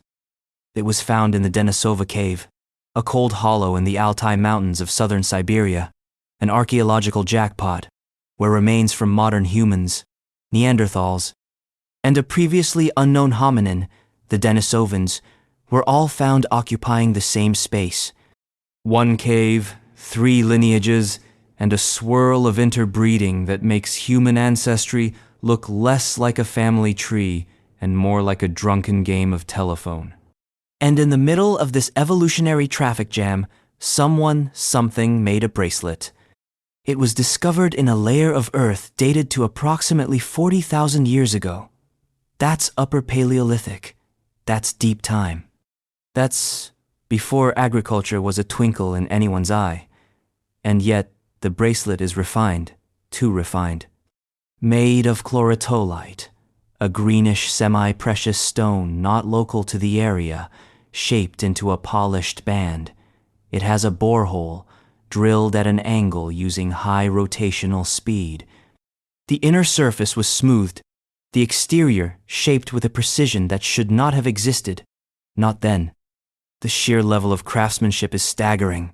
The drilling suggests tools capable of generating rotational force, not the casual scraping of a flint knife, but something with purpose and torque, something steady, possibly assisted by cord and bow mechanics, or even the use of abrasives and drilling tips.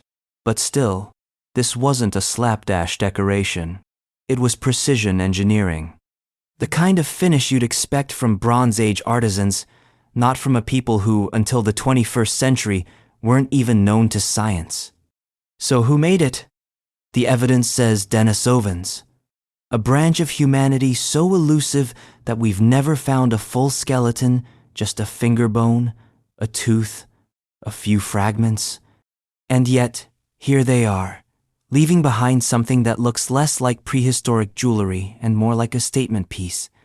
Which begs the question, what kind of mind makes something like this? Because this isn't a hunting tool. It isn't for survival. It isn't for utility. This is ornamental, aesthetic, possibly symbolic. It requires spare time, skill, planning, and an eye for beauty. The bracelet had to be designed, then executed, then worn. That's not instinct. That's culture. And that's what makes it so haunting.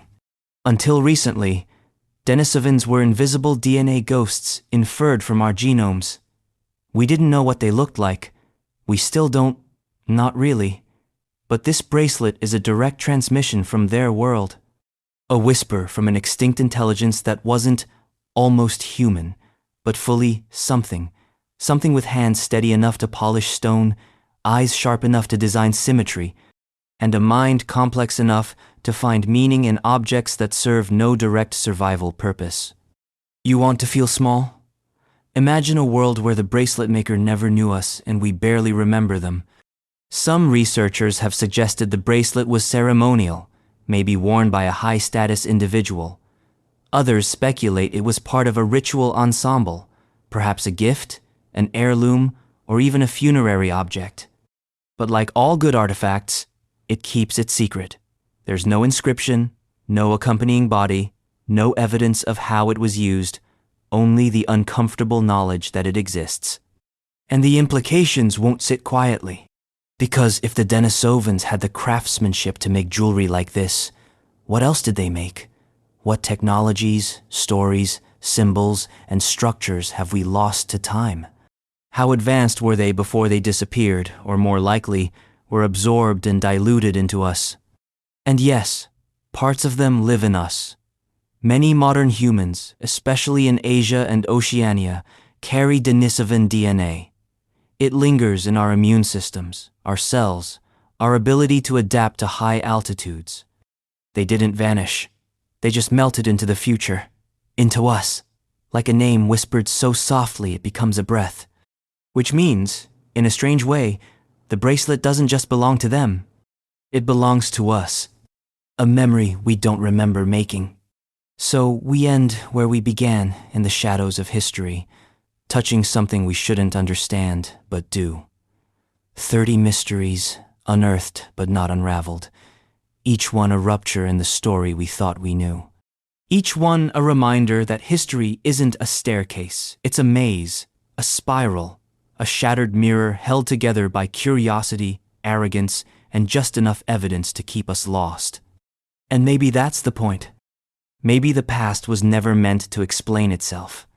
Maybe it only wants to be seen, like a cup mark, a buried skull, a melted wall, a bracelet in a cave. Not a message, just a presence, still glowing in the dark,